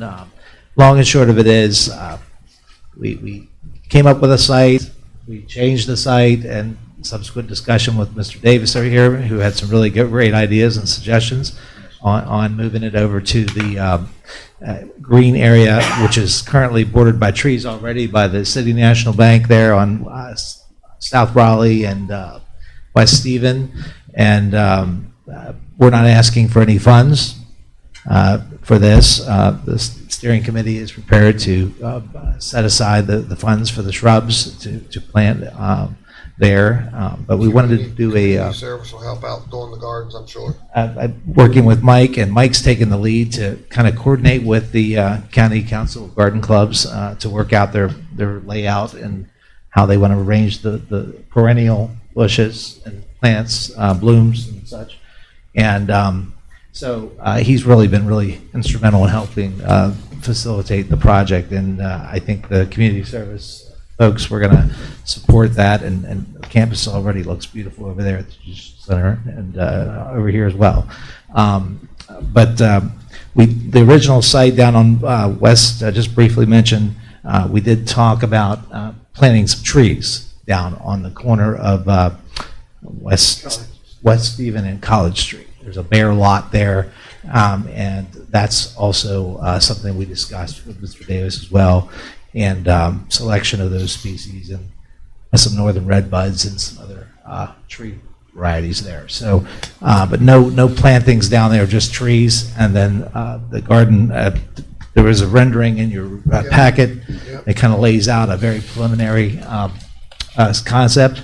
And there is some alternates ideas in there, and there's some paver ideas and things that are not really cemented, but the plantings part of it and the walkways part of it are very much concepts that have been more worked to a more final idea. We obviously would like to put a memorial plaque or some kind of etching or engraved plaque to recognize the 250th birthday of the county as this being a 250th commemoration garden. Basically a beautification project that the county can kind of take pride in and make a memory of as far as the celebration we had this year. So that's really and the nuts and bolts of it, I think. We had some paver ideas with engraving notable leaders of Berkeley County, recognizing businesses. We had thoughts about that. Mechanization of doing that, executing that would require some significant legwork to work through, donations received and paying for the pavers and etching the bricks, and there's a lot of work there. So we've kind of just threw that in as a possible scenario idea, but definitely not something that has been fully vetted and really developed as a part of the project. So we've kind of just put that as a possible scenario, but not really something that we would really. One time we did check into do. to the to the engraved bricks. Actually, the deputy association did that for their memorial. For 510, or Right. yes, 510 stuff, probably. Right, right. So there's companies out there that do that. Yeah, there is. When I met with Matt and Mike, and originally they talked about the site down the street, my thought was nobody's going to see it down there. Right. This would be visible from South Raleigh Street. It certainly takes that green space and develops a little bit further. My only concern was that we not do something too permanent. I was going to say the same thing. Because, Right. Sometime in the future, that parcel may be developed for a parking deck. Right. And if you framed it into the corner, more toward the corner there, maybe you could frame it in such a way that would be. Yeah. The More- wood would actually be accenting the parking deck if it ever got done. Right. Rather So than you're going through you're the not middle. really spreading it into Right. the future footprint per se. And I think Project. they were talking about the walkways going in, not necessarily having those done in pavers. I seen that But stone maybe dust. Put down stone dust or crush a run. Yeah. Something that's very Right. low maintenance, obviously not creating any kind of. It'd still be pervious. Right. And just kind of beautifying the area, beautifying the site, and it would be very neighborhood friendly too. And probably a good place for people to just take a break and walk out there and enjoy that green space, which is And really not One utilized. of the things I suggested is, it would be nice to have some benches. It would be, as long as people didn't misuse them. Well, and maybe, you see in some of the parks that, actually people will sponsor a memorial bench. Maybe that's another opportunity to get some community involved. Yeah, and they've designed benches now where you can't lay down on them, Right. right? Yeah, I mean, there was some thought. I will embarrass or maybe just recognize Councilperson Barnhart. He mentioned recognizing the late county clerk, Mr. Small. That was, I guess, his sister's property there in the vicinity of that. He mentioned that to me this morning, actually. But the benches idea. I mean, that's always a possible option as well. I mean, we didn't budget for that. The committee didn't, but we did set aside funds and approve funds for the planting of the shrubs and the purchasing of those. And Okay. I mean, I don't have any problem with this, but I do think we want to be careful about it. I hate to do a nice garden and all of a sudden we Right. take the garden out to build a parking deck one day. I think the idea with pavers is a good idea. I mean, pavers are, I would, if you were going to do most of the pavers, I'd pick something that's a very neutral paver so that in the future you can still get those, so that if you had to redevelop that, maybe that design becomes part of, even though you pull it up, you can put it somewhere incorporated in the redesign of that area, so that you still have a area to do that. Maybe not just right where it's Right. at, it becomes a rectangular garden along the front of the Yeah, parking right, deck. Right, that's what I'm And the saying. pavers are interspersed in that. Mr. Davis says this isn't gonna cost any money. You got a problem with this one? Well, I see, that's really nice. I'm trying to keep you out of jail despite your best effort. You missed your chance. They were here. Yeah, I know. The council was very generous, contributing money to the 250th commemoration committee. This is some of the residual left over from that. Mhm. When all the festivities were done late in the summer, Matt let me know that there was some money left over, and suggested that working with the garden clubs that this be done. There is no money. There is no additional general fund monies involved. Right. So, no, I don't have a problem with it. Okay. All right, then I'd say let's move forward. And it used to be we had a designer would design this and done a wonderful job on that one over at the dog park that was elevated about 20 feet in the air.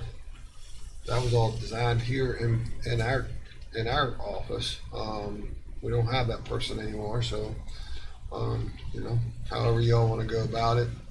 Yeah, we'll continue to refine the plan for what we're going to do there, but generally keep it very, Simple. very simple, very low maintenance, very, Right. And when we have final plans together before we start removing the sod, we'll bring it back in council Right. for your final And blessing. I'm gonna say one last thing on my behalf is that you know, there used to be 2 houses there. So there used to be a lot of impervious property there. Right. That in most cases you get credit for your impervious ground. So this is less impervious than them 2 houses. right, All right. very good.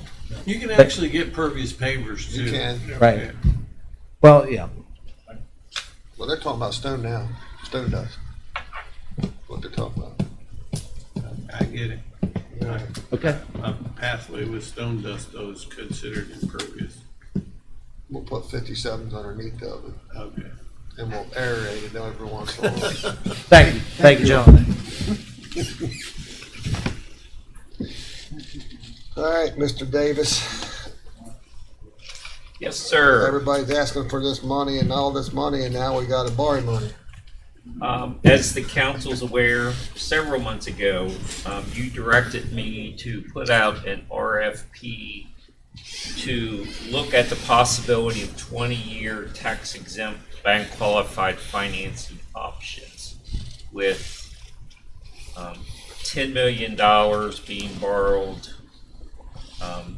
this year and $10 million, which would be bank qualified for calendar year 2022, $10 million for calendar year 2023, and depending on the projects, and I have the list of projects we've been discussing for months back on the agenda for next week, because I thought it would be senseless to talk about those if we didn't decide what we were going to do with financing. So we will be talking about that more next week. So 10 million this year, 10 million next year, and depending on, for example, the Crawford building, which we know will be a multi-year project, maybe even $10 million in 2024. So we put the RFP out, had a lot of interest, issued a number of addendums. As a result of those efforts, on Thursday, September 22nd, we opened the bid proposals for $20 million in tax-exempt bank-qualified loans for various construction renovations projects to include 110 West King Street, 510 South Raleigh Street, which is the LED lighting, which we've already committed to, 520 South Raleigh Street, which is the 3-story addition to the Day Report Center, 380 West South Street, which is the LED lighting upgrades for the Judicial Center, and 315 West Stevens Street, which is the Crawford building, which would be the magistrate's annex to the Judicial Center. We received 4 proposals, one from Cardi and Company, which proposed bonds, Webster Bank out of North Carolina, United Bank, which is local, and Truist Financial Corporation. In reviewing the proposals submitted by Webster Bank and Truist, they were incomplete. They did not provide the minimum information that we requested, so we disqualified those 2 bids because they did not provide the firm's capabilities, the principals involved, etc. The remaining bids provided by Cardi and Company and United Bank both meet the minimum qualifications that we've listed in the RFP, and both have offered attractive but somewhat different options. The proposal by United Bank offers a tentative interest rate of 3.7% opposed to a tentative interest rate of 4.17% from Cardi and Company. However, Cardi and Company has indicated that through a number of conversations that they feel that we stand a very, very good chance when we go to Moody's for our underwriting review with the current financial situation that the state of West Virginia is in, with an improvement in our rainy day fund, which has been substantial since the last time we went to the bond market, for the renovations to 520 South Raleigh Street, and with the elimination of COVID. And when you looked at the issuance letter from Moody's, that was issued in 2019, on 2 or 3 occasions, COVID was very, very much indicated, because of all the uncertainty that was involved. Uncertainty in our finances, uncertainty with the economy. And I think we can demonstrate now that COVID actually helped us economically, because of everyone that could now work remotely, and has decided to take up residence in the county. And all the counterfeit money of the federal government. Correct. Don't be afraid to say it. So they're very confident, or they can't issue, they can't, of course, offers any guarantee, but fairly confident that we were on the cusp we had, his first name was Matt, I forget his last name. But anyway, he wanted to give us that bump, and just couldn't convince the committee that had the final say that it was warranted. And it wasn't about, like you said, it was because of the unknowns of COVID, and at that point in time, it was the unknowns of the status of the state of West Virginia. Correct.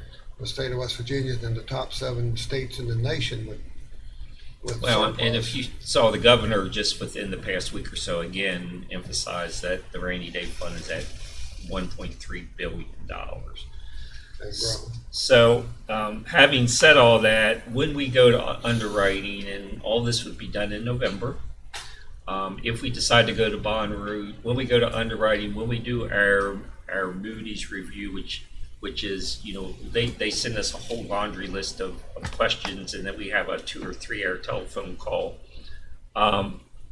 Before we lock the rate in, they're fairly confident that the bond rate will be closer to 3 than it would be 4. So, and again, it depends on what the Fed does in the next 30 days with You can with get close interest to rates. 3 in today's culture. That's pretty good. Right.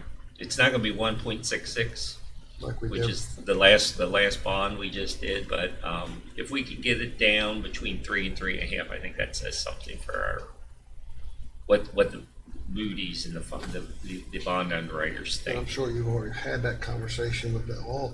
It's going to have to be an attractive rate, attractive deal, or we won't do it. Correct. And if we do go to the bond market, as Council President Copenhaver says, typically, I'll try to have them call us either late Wednesday or early Thursday morning, with our best possible interest rate, and bring it into the council. And so, for example, last time I said, just got off the phone with bond underwriters, we can lock our bond rates in at 1.66%. What do you want to do?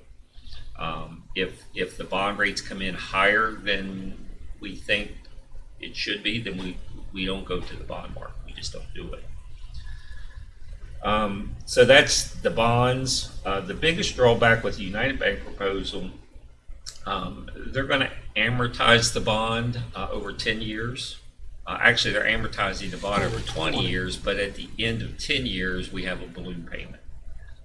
And Council President Copenhaver has reached out to them to see if there's any wiggle room, and there is not. That's pretty much etched in the stone. And they knew it would take them right completely out of the market. They know we can't do that. So as it stands now, knowing how many times we've been to the bond market, we haven't done it for a couple of years, but there for a while we were doing it once or twice a year for 2 or 3 subsequent years with some refinancing. Only to reduce our rate drastically. I would recommend that we take our chance with the bond market.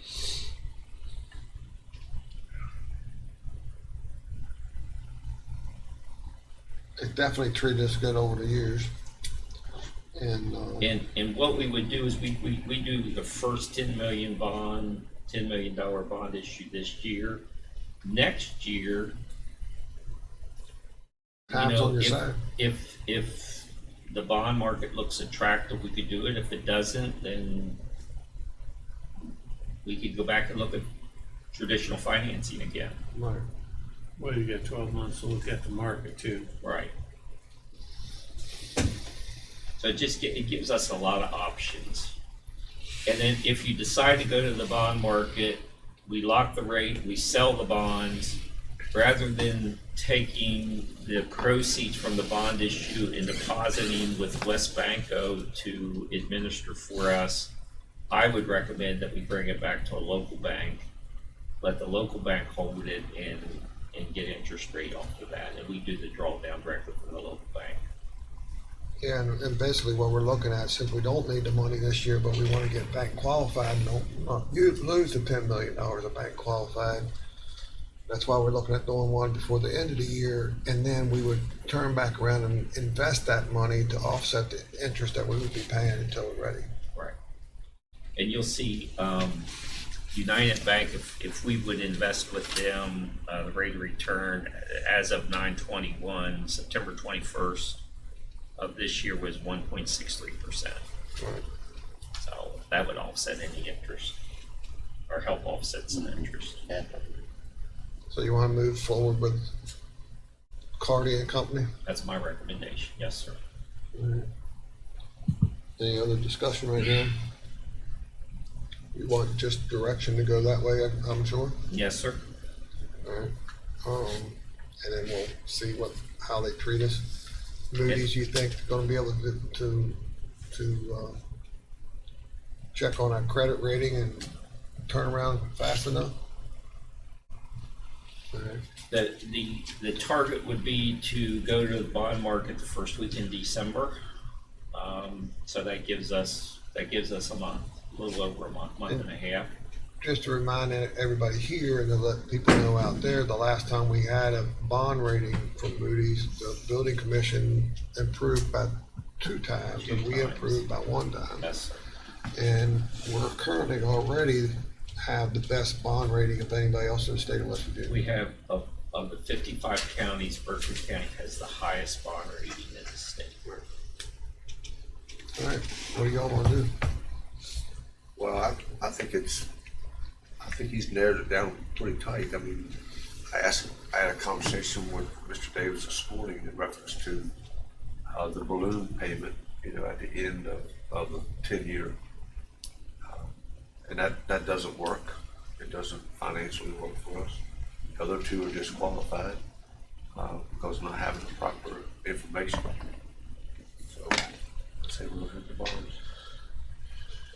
How everybody feels? I agree. All right. Get it started this afternoon. Tell Isaac we want that down at 3%. I'll let him know. He would expect no less. We've never been easy on him. All right, next on our agenda is Andrew Johnson Panhandle Dumpsters. It actually says support of certificate of need for the PSC. Andrew, you and I talked about that a little bit, but you do what you want to do. Okay, I'm not sure what that means, but thank Well, you, Mr. President. our conversation was you was going to come up and give us a little background of your business and how many people you employ and stuff like that. Okay, so I think I just want to talk about a little bit about what the certificate of need is. Most of you probably know what certificate of need is. I'm sure you know what the PSC is. So, the certificate of need is not, the certificate of competition. I think we would all agree that competition is good, monopolies are bad. Competition makes everybody rise. That's really not the debate or even what we're talking about. We're talking about the need for residential trash service in Berkeley and Jefferson County. Obviously, we're discussing Berkeley today. So for us, this has nothing to do with dumpsters, has nothing to do with front load containers, has nothing to do with construction debris. This is simply the trash can in front of people's houses. Okay. So we have about 10,000 customers. We started in 2018. Obviously, our competition is Apple Valley Waste. I see Darren flew in today, so it must obviously be pretty important to him. I just want to talk about a little bit about what we're asking from the county. We're not asking, this is not a smear campaign of Panhandle versus Apple Valley. I feel like have a good relationship with Darren. I feel like I have a good relationship with Apple Valley. We had a Zoom call last week. We've had coffee together. It is just simply that the county is growing so fast. you know, and a lot of that due to you guys. You guys are proactive people. You've been proactive. Look where the county is today. You've gotten us here. The reality is we already, a little bit of definition, I won't go deep into it. So we're a Harper carrier, because the question always comes, well, if you don't have a certificate of need, how do you do this, right? So we're a Harper carrier. I'm not going to go into what all that means. That essentially means we can collect trash in West Virginia, haul it out of state. That's, you know, that takes about 40 pages of of what the Congress said, and I defined it into one sentence. So we have to be registered with the PSC. We have to follow the PSC rules. Our customers still can make complaints to the PSC. We still have to follow DEP and EPA rules and get stormwater management permits. We still have to do all the things we have to do, but we just can't dump in West Virginia. So I'm not asking the council today to necessarily even identify that we have an issue with Apple Valley, because I don't think there is necessarily an issue. I mean, I don't want to speak for them, but, you know, we service almost 42,000 houses a month, which is roughly 10,000 a week. I think they service around, from our discovery questions, about 30,000. So, you know, we're 1/3 of the market. We're servicing 1/3 of Berkeley and Jefferson County. And to think that one company can service everybody's trash, you know, utility infrastructure is important. You know, like, this is a real thing. This is what's going to happen if there is no panhandle dumpsters? Where would trash service be in Berkeley and Jefferson County right now if I wasn't servicing 10,000 people?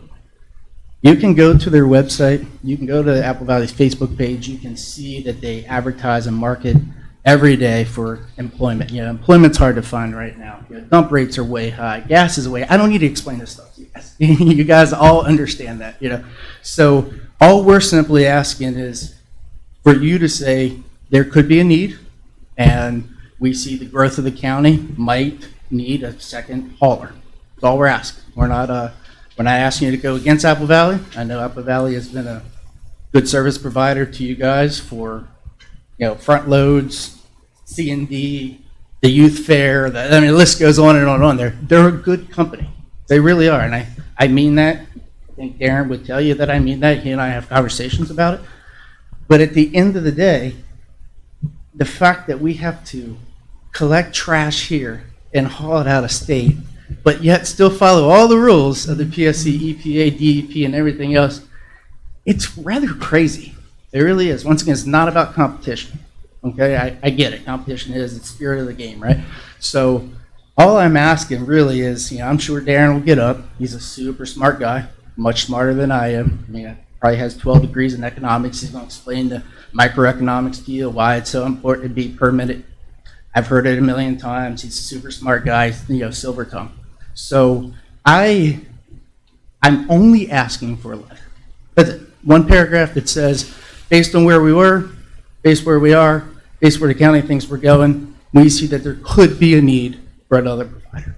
That's simply all I'm asking. We to Doug's, I'm sorry, Mr. Copenhaver, Doug's fine, personally.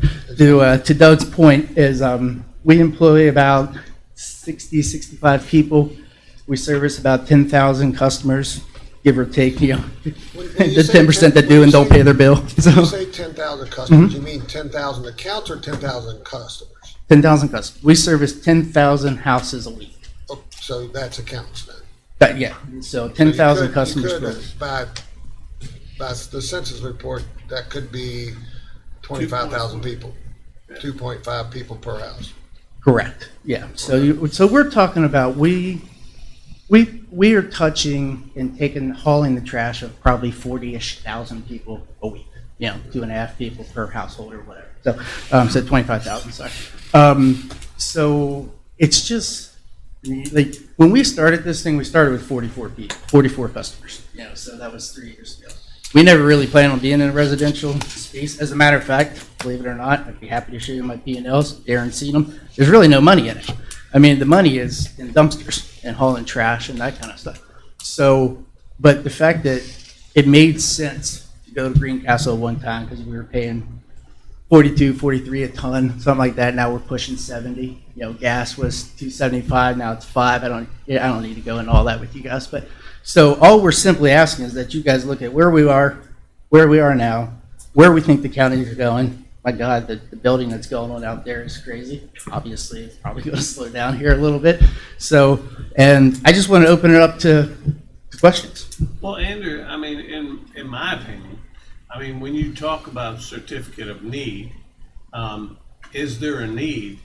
Your company has already proven there's a need, or you wouldn't be servicing those that amount of people. Well, there's no debate if we've proven there's a need. Right.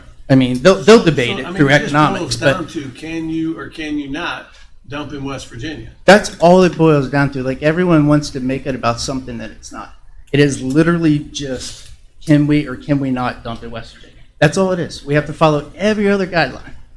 We just can't drive to Hedgesville and dump it. And for the record books, just so you guys are all on, it does. I could get the permit and I could go to LCS and they could tell me no. It is what it is. Like, they can only take certain tonnage. You guys understand that, I'm sure. So, yeah, I mean, like, the idea behind the certificate of need and why we didn't try to get it when we had 44 customers was because we hadn't proved there's a need. There's clearly a need.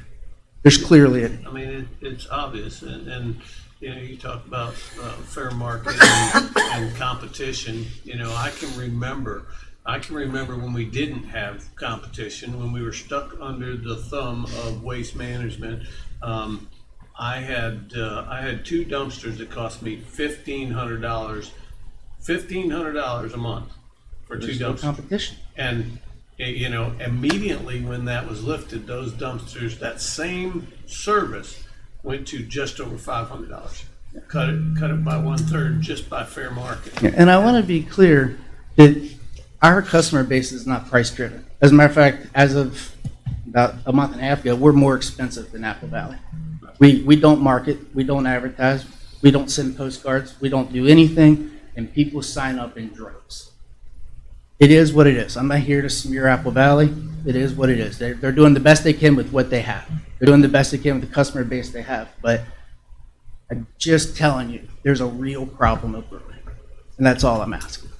I think, and Andrew, you and I had the conversation last week when you was asked to be put on the agenda. And so naturally, first thing I do is do my background research, you know, make sure I have my ducks in a row and everything, and to be able to make a decision.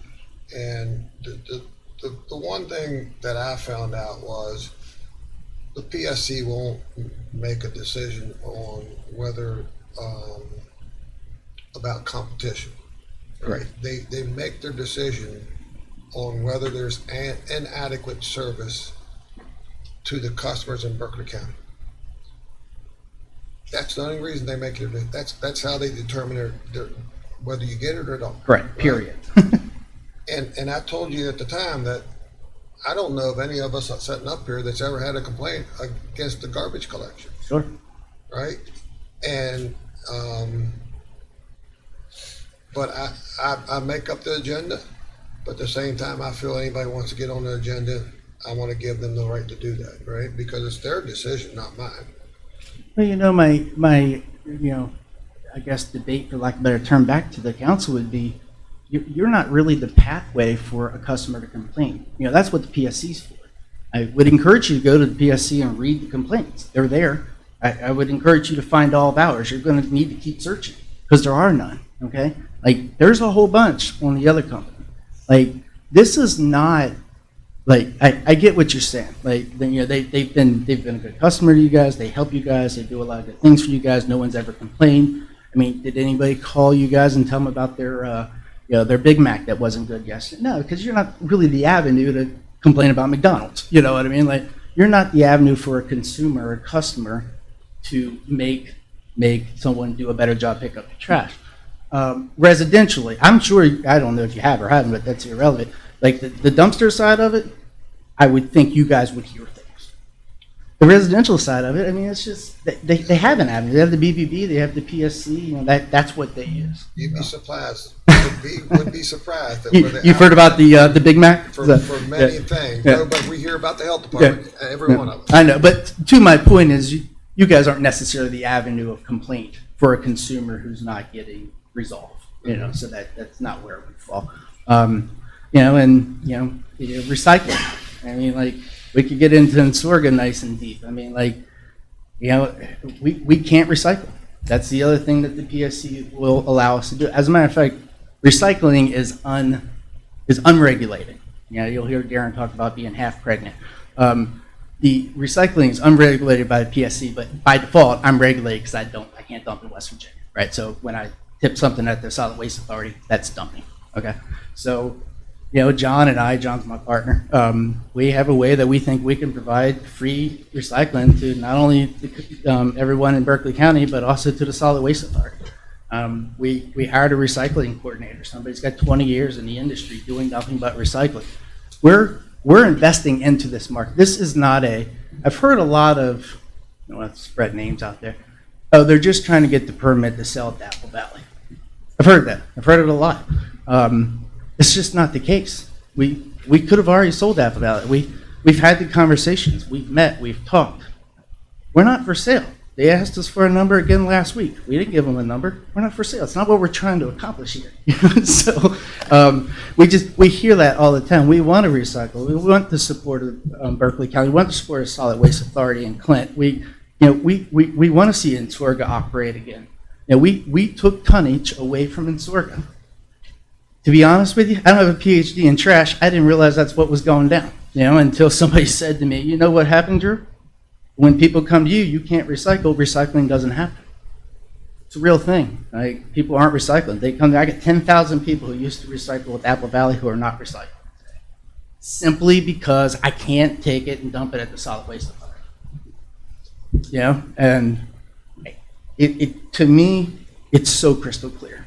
Obviously, I'm the guy on the front lines every day dealing with this. So I'm just asking for a letter of support. I'm not asking you to stand up, not asking you to come to court, not asking you to go fight for PSC for me, just asking for a letter of, we see that there could be either a need today or a need moving forward.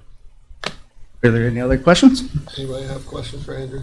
No, I mean, I think that if we're truly supporting recycling, why would we not support what you're trying to do? Because I would think that everybody wants to see recycling done. Everybody wants to have a greener economy, or planet, and that's why we do it. That's why we've supported the recycling to this point, and continue to do that here in Berkeley County. And I think we have one of the best programs in the state. Yeah, and to be honest with you, as the hauler, recycling is difficult. There's not much money in recycling. Apple Valley owns their own MRF and recycling facility, and they struggle with it. Like, there's just not much money in it. But that doesn't mean it's not the right thing to do.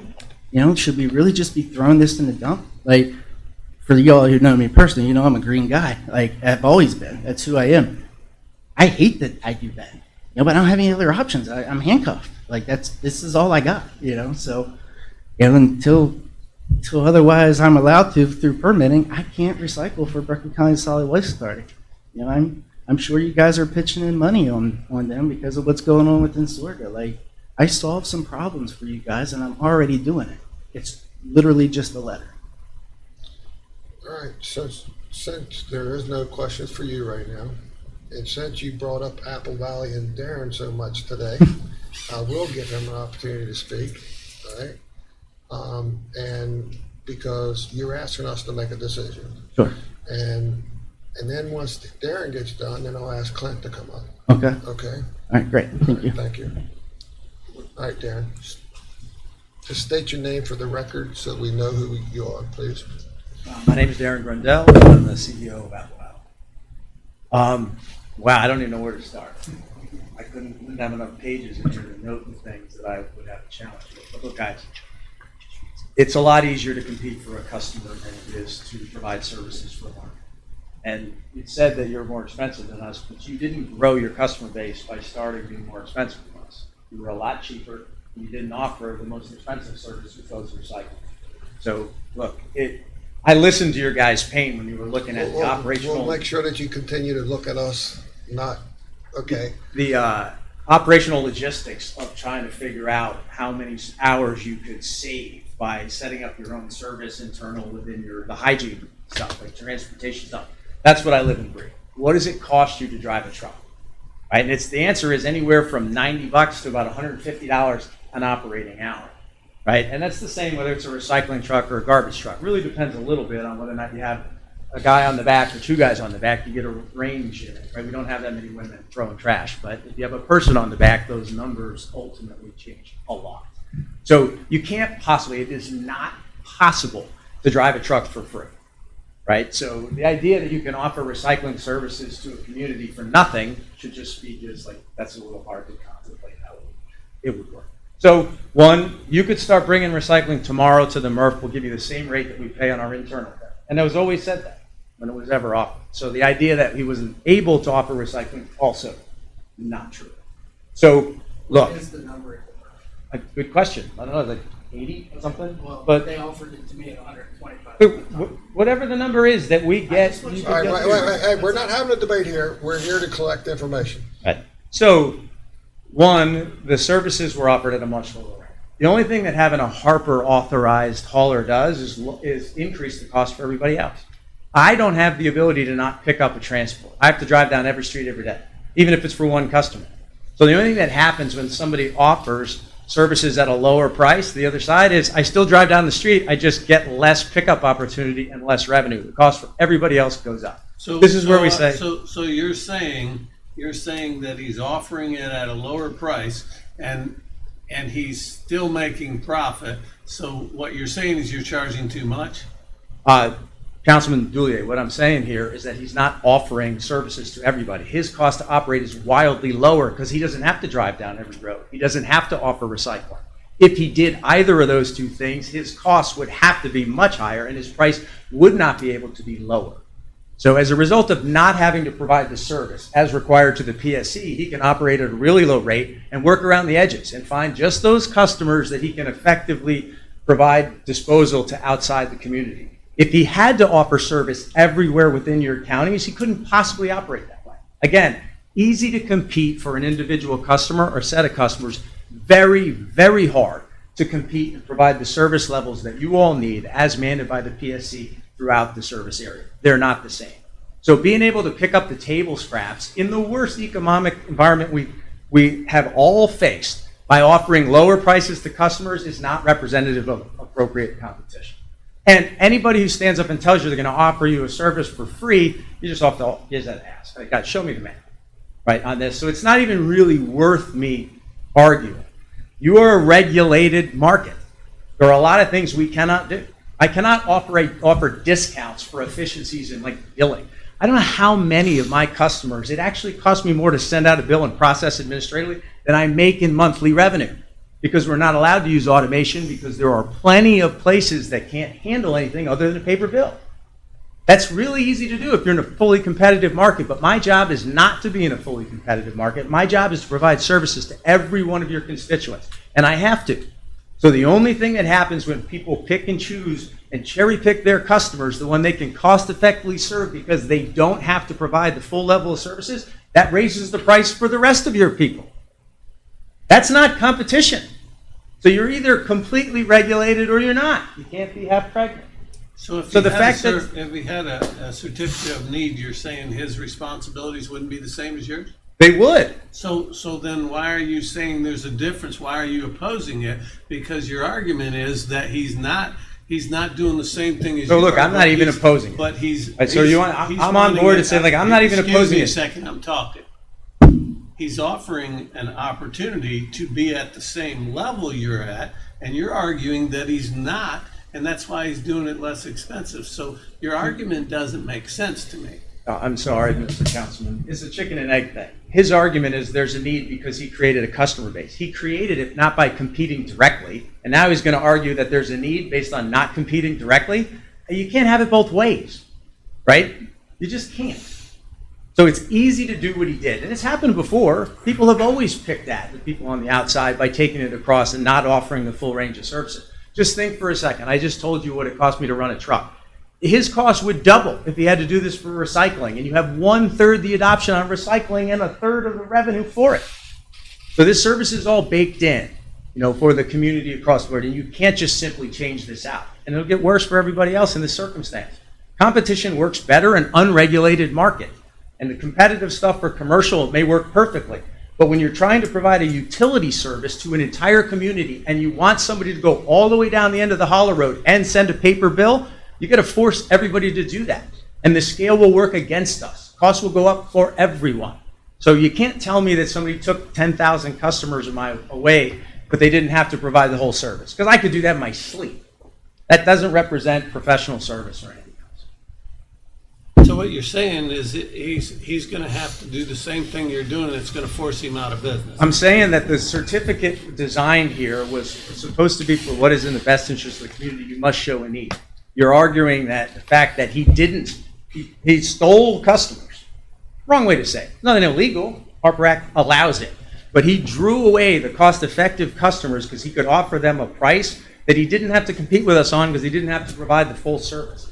In doing that, you're telling me the fact that that was successful, his ability to lower the cost for somebody else because he didn't have the same cost structure providing the service indicates a lack of service on our part? That's the piece that's illogical. Yeah, but what your argument is illogical because now he's trying to raise to the exact same level you're at, and you're saying that he can't function at that level. I'm saying there would be no. Please. Let me jump in here for a second. I think we all know, we're all business people up here, we've been in business, except for Jimmy, is that when you have to go down, if we all have to go down the same road, the same amount of times per week, our expenses aren't going to change other than our dump fee. However, our revenue is going to change because now we're going to split the customer base. So in order for us now to be able to, both of us to stay in business, we're going to have to raise our rates across the board for the people. That's what I'm hearing. And that's a hypothetical, obviously. I mean, if you look at what's going on out there,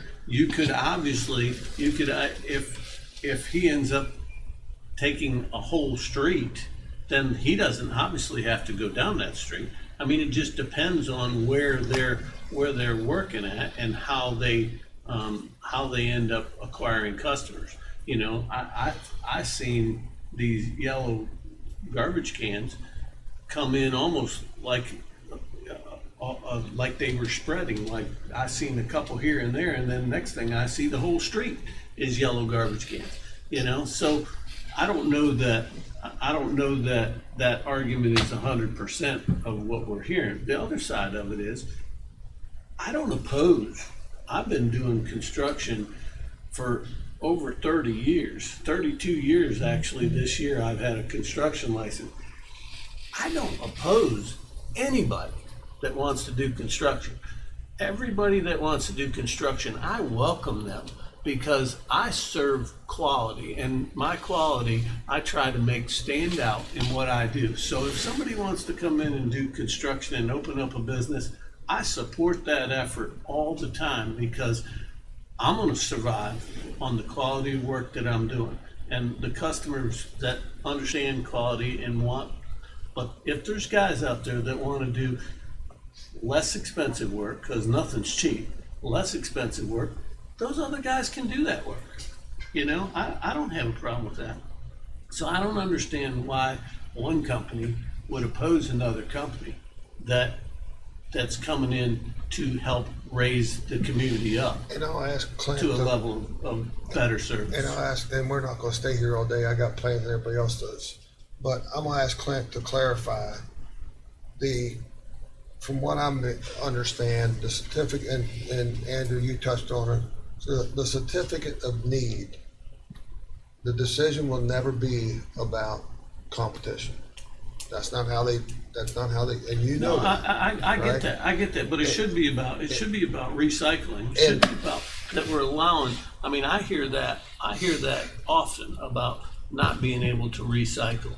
And it's a shame if we're hauling that stuff to a landfill when we could be putting it in the recycle center, or we could be having Sorga operating and putting it in Sorga and having them operate with it. the one thing that they'll make their decision is that if we, and Andrew, I'm saying the same thing today that I told you last week, is that certificate of need is made and decided upon on saying that Apple Valley isn't servicing our community like they should.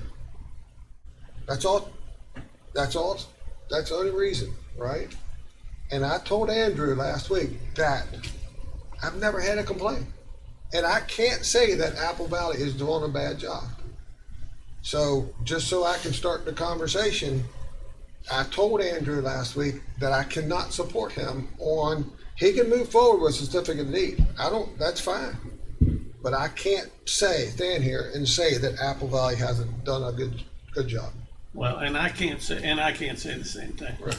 I mean, I know of the Apple Valley's involvement in Insorga and the problems that Insorga and all the trash and the infestation it's had out there. Right. You know, that's the most recent, and I think that's a problem. And, you know, with all I said, it's not my decision to be made. It's the body. I get it. Right? So that's why Andrew was able to come in today. Mr. President, I have received one complaint on Apple Valley since I've sit here. And at the end of the day, at the end of the conversation, the folks had not paid their bill. So it was not a problem with Apple Valley that the person originally described it to me. And Mr. Johnson, you're right. We are not the avenue typically for people, you know, just to complain about the garbage service to us. But at the end of the day, it was the person had not paid their bill. So one complaint that wasn't justified. And we're not here to make enemies today. Nope. Right? We're not here to do that. I've known Andrew for 20-some years probably. It just I don't think it's inappropriate. I don't think we've ever supported a certificate of need in the 12 years I've been here. Mr. Davis, maybe you can correct me if I'm wrong. I don't recall council ever going on record. So let's just, we've heard from Andrew, we've heard from Darren. Now let's hear from Clint. And Clint knows more about the recycling than anybody in the state. And again, I'm sorry to drag us out. I want everybody to be educated on the decision when they make it. At the end of the day, I want everybody to be successful, and I wish you the best, right? I do. So. Good morning, everyone. It's afternoon now, Clint. It is. Wow, that happened fast. I'm late for getting back to work. I'm going to shock everybody by telling you that it's not called a certificate of need. It's called a certificate of convenience and necessity, abbreviated CON. And everybody calls it a certificate of need. There is a certificate of need in the solid waste industry, but it relates to landfills and commercial solid waste facilities. A little history on it. It came around 1991. Massive solid waste bill which comes through the West Virginia legislature. And for many years, a decade easy, it was sort of repeated that incumbent haulers had a franchise license. There was only one hauler in a territory. And it took maybe a dozen years or so before people began to realize that's not what a certificate of convenience and necessity really was. When you looked into the permit, you could have multiple haulers. There was back in the early 2000s, I think Dan referenced it, there was a period where we had a solid waste problem. And everyone knew it. It was residential, it was commercial, it was one hauler, and things were falling apart. What we saw in that era was Berkeley County Solid Waste Authority was kind of the first to go, we can bring other haulers here using the existing law. We had to prove the existing hauler, the existing services was not adequate. You're exactly correct. That is the lone criteria. fact that you're growing, fastest growing in the state or whatever is not really the criteria. And we worked, the Solid Waste Authority worked very hard. And we have since then supported 3 applications for certificate. We supported AW Recycling. Apple Valley was opposed to that application. We then supported Panhandle, another Panhandle, called Panhandle Pumping. Waste Management was opposed to that application. Then we supported, today they're called Republic, at the time they were called Ally. Waste Management and Panhandle Pumping opposed that application. The tension that you feel on the topic was there in every one of those cases. The Solid Waste Authority intervened in those cases. The assistance of an attorney, we were able to present things like photographs. We were able to present logs. We were able to present, Excel spreadsheets, and individuals could testify and be questioned by both sides. And it's through that process that we brought multiple haulers here. And that's the process that that we're in now with Panhandle. The Solid Waste Authority's historical position has been, and that doesn't mean it won't change. I'm just saying our historical position has been multiple haulers work well for commercial service. One hauler works best for residential. And it got into the exchange that we just saw here over the scale, the economics of scale. Having 2 companies go down the same street, sort of logic. Solid Waste Authority does not have a position yet on this application. We feel it's still premature. Based on my experience with these other cases, the documents, the application that's been submitted is very vague compared to the others that I'm used to seeing. We're looking to compare it to the Berkeley County Comprehensive Litter and Solid Waste Control Plan to see if their application gels with that plan. Many years ago, the County Commission adopted a recycling plan that applies to haulers. Is their recycling plan in compliance with what you said haulers should do? Jefferson County has a plan. It's different than Berkeley County's. So there's a lot to be evaluated. Andrew's coming to our meeting in a couple weeks. Our board has formed a 2-person committee. We intend to attend the hearings in early November. We are very anxious to hear what we understand there's going to be numerous testimonies, public witness testimonies. We're anxious to hear that. And then that would be the opportunity, I think, for the Solid Waste Authority to take a position. It is accurate that the county council or the county commission has never taken a position in a waste hauling application in the past. So, I don't know what else to say. We're kind of in a neutral position right now, certainly recognizing the excellent community cooperation that we've had from Apple Valley, but certainly also aware that when we brought multiple haulers to Berkeley County back in the 2000s, it was a game changer in a lot of ways. And so we're trying to figure out, is this a game-changing moment or not? And is Apple Valley's service adequate? That's the question that the administrative law judge will be looking for. Question? John, I got a question for you. I'll try. I think it's an easy one. Okay.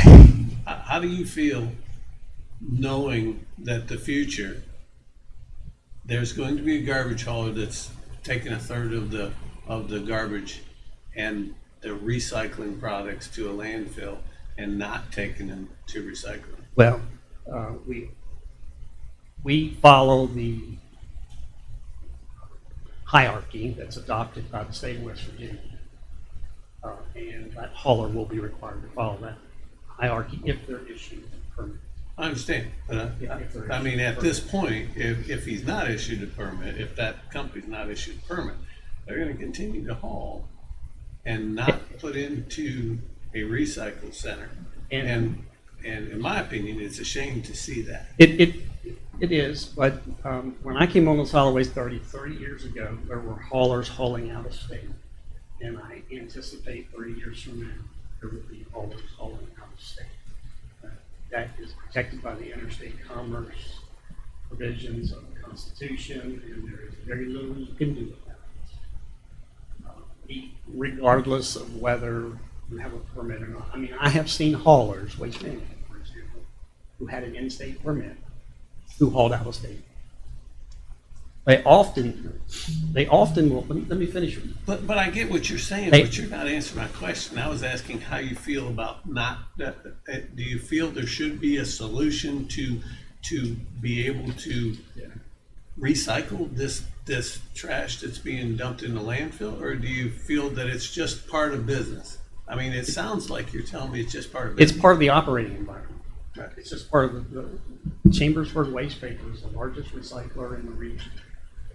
And they come down here and they pick up recycling and they take it back to Pennsylvania. They come down here and they pick up waste and they take it back to Pennsylvania. That will not change. To me, we're just not doing a good enough job. If we're doing that and putting it in landfills, when we could be recycling it and using those products again. I've also it's a seen shame. the haulers get permits within the state and then use it as leverage to the out-of-state facilities to lower prices, lower price there, and continue to do it, which is what happened in Kansas. So getting the permit isn't a guarantee that you're going to get it. You can still take it. It's just the operating environment we're in. Good question. Excellent. All right, we've heard from more than what I care to hear from. Yeah, I'm sorry. I'm long-winded all the time. But I felt it was fair. So Mr. Johnson is here today to ask us a question and ask us if we would support a certificate, well, whatever, not a certificate of need, but whatever. Convenience. All right. Convenience and necessity. And you got something to add? You jumped up there awful fast. You said I would hop out. I was just being respectful to council. So I think it just in closing, like I'm literally only asking to do exactly what they have to do. I want to go down every street. I want to collect everyone's trash. I want to follow the rules. Like the argument couldn't have been any better for me. So, but no, I don't want to beat a dead horse. I get it. I know where we're all at. You know, if y'all want to vote in private, if you want to vote now, I don't. I'm at peace. And I think the cart is in front of the horse, and plus we never supported anybody in this, as you heard. And Dan asked a very pointed question, and then Dan's always, Dan's a great guy. He's a good business guy. Pointed. Right? So I think that my only question, so I can elaborate on his concern, is does Apple Valley have a contract with the Solid Waste Authority to bring their recycling there? Yes, it's a requirement of a Public Service Commission permit that they bring the recycling to Berkeley County Solid Waste. Okay. In our discovery request, their answer to that question was to how much tonnage have you delivered was 0. That was an error. Wait, So I can't answer to the question if they do or they don't. So. Okay. Have you had conversations with Solid Waste Authority on a contract with them to take your recycling to them if you got, I'm gonna call it the certificate? Yeah, that's I believe on the 26th of this month. And, you know, like, in all due respect to everybody, including Apple Valley, I can't put out what I'm going to do to the free world right now because they're just going to say, well, I'll just do that. You know, so like I have to be really kind of creative on how I say the things that we want to do for the recycling. I have no other place to take it. That's all I'm trying to say. I can't take it to their facility. I can't take it to Pennsylvania. I got nowhere else to take it. My stuff's going one place. It's the Berkeley County. It's Berkeley and Jefferson County Solid Waste. So that's I got nowhere else to go. All right, so, all right, I'll ask for a motion, for panhandle dumpsters, for a support of letter that would support this, I'm gonna call it the certificate of need for panhandle dumpsters. And I will make a motion, but I want to make the motion so that it's clear that I'm not supporting, I'm not making a motion saying that what they're saying, the only way you could put it out there is that if Apple Valley is doing a poor job. Because I don't want to make a motion to say that Apple Valley's doing a poor job. I'd like to make a motion that I support Panhandle Dumpsters request to add to fair market and competition in Berkeley County by getting a certificate of need. So regardless of what people are saying that the Public Service Commission is only going to look at, that's up to the Public Service Commission. That's up to them to decide, not me. I'm making a motion that I think he's got a good business plan. I think it's good competition, and I think I support what he's trying to do in our community. And I would like to see that trash go into a recycle center here and help support our recycle center as well. And I'd like to see the Ensorgo back up and running to be using that garbage to create something that's useful in our community. So my support is for free market and competition, and I believe that they've shown a need just by what they're doing. So I think you need to, I think it, be honest with you, Dan, and a lot of times we're on the same page. I think you're making it very complex. I don't think there's anything here, anybody here that's not gonna support free enterprise, right? But the question is, do we put our name on a support letter for a certificate of need for the PSC? That's what Mr. Johnson has asked us to do. I think I'll make a motion to support Andrew's request to give a letter of support for his business to get a letter of need. It's up to the Public Service Commission to decide what that need is. Okay, all right. We have a motion on the floor. Do we have a second?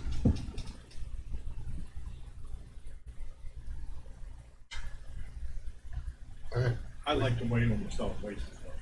That was gonna be my statement. I think the cart is before the horse, and I'd rather the Solid Waste Authority give their opinion on it before I make a decision. All right, there is discussion that, and Anthony, you're gonna have to jump in here.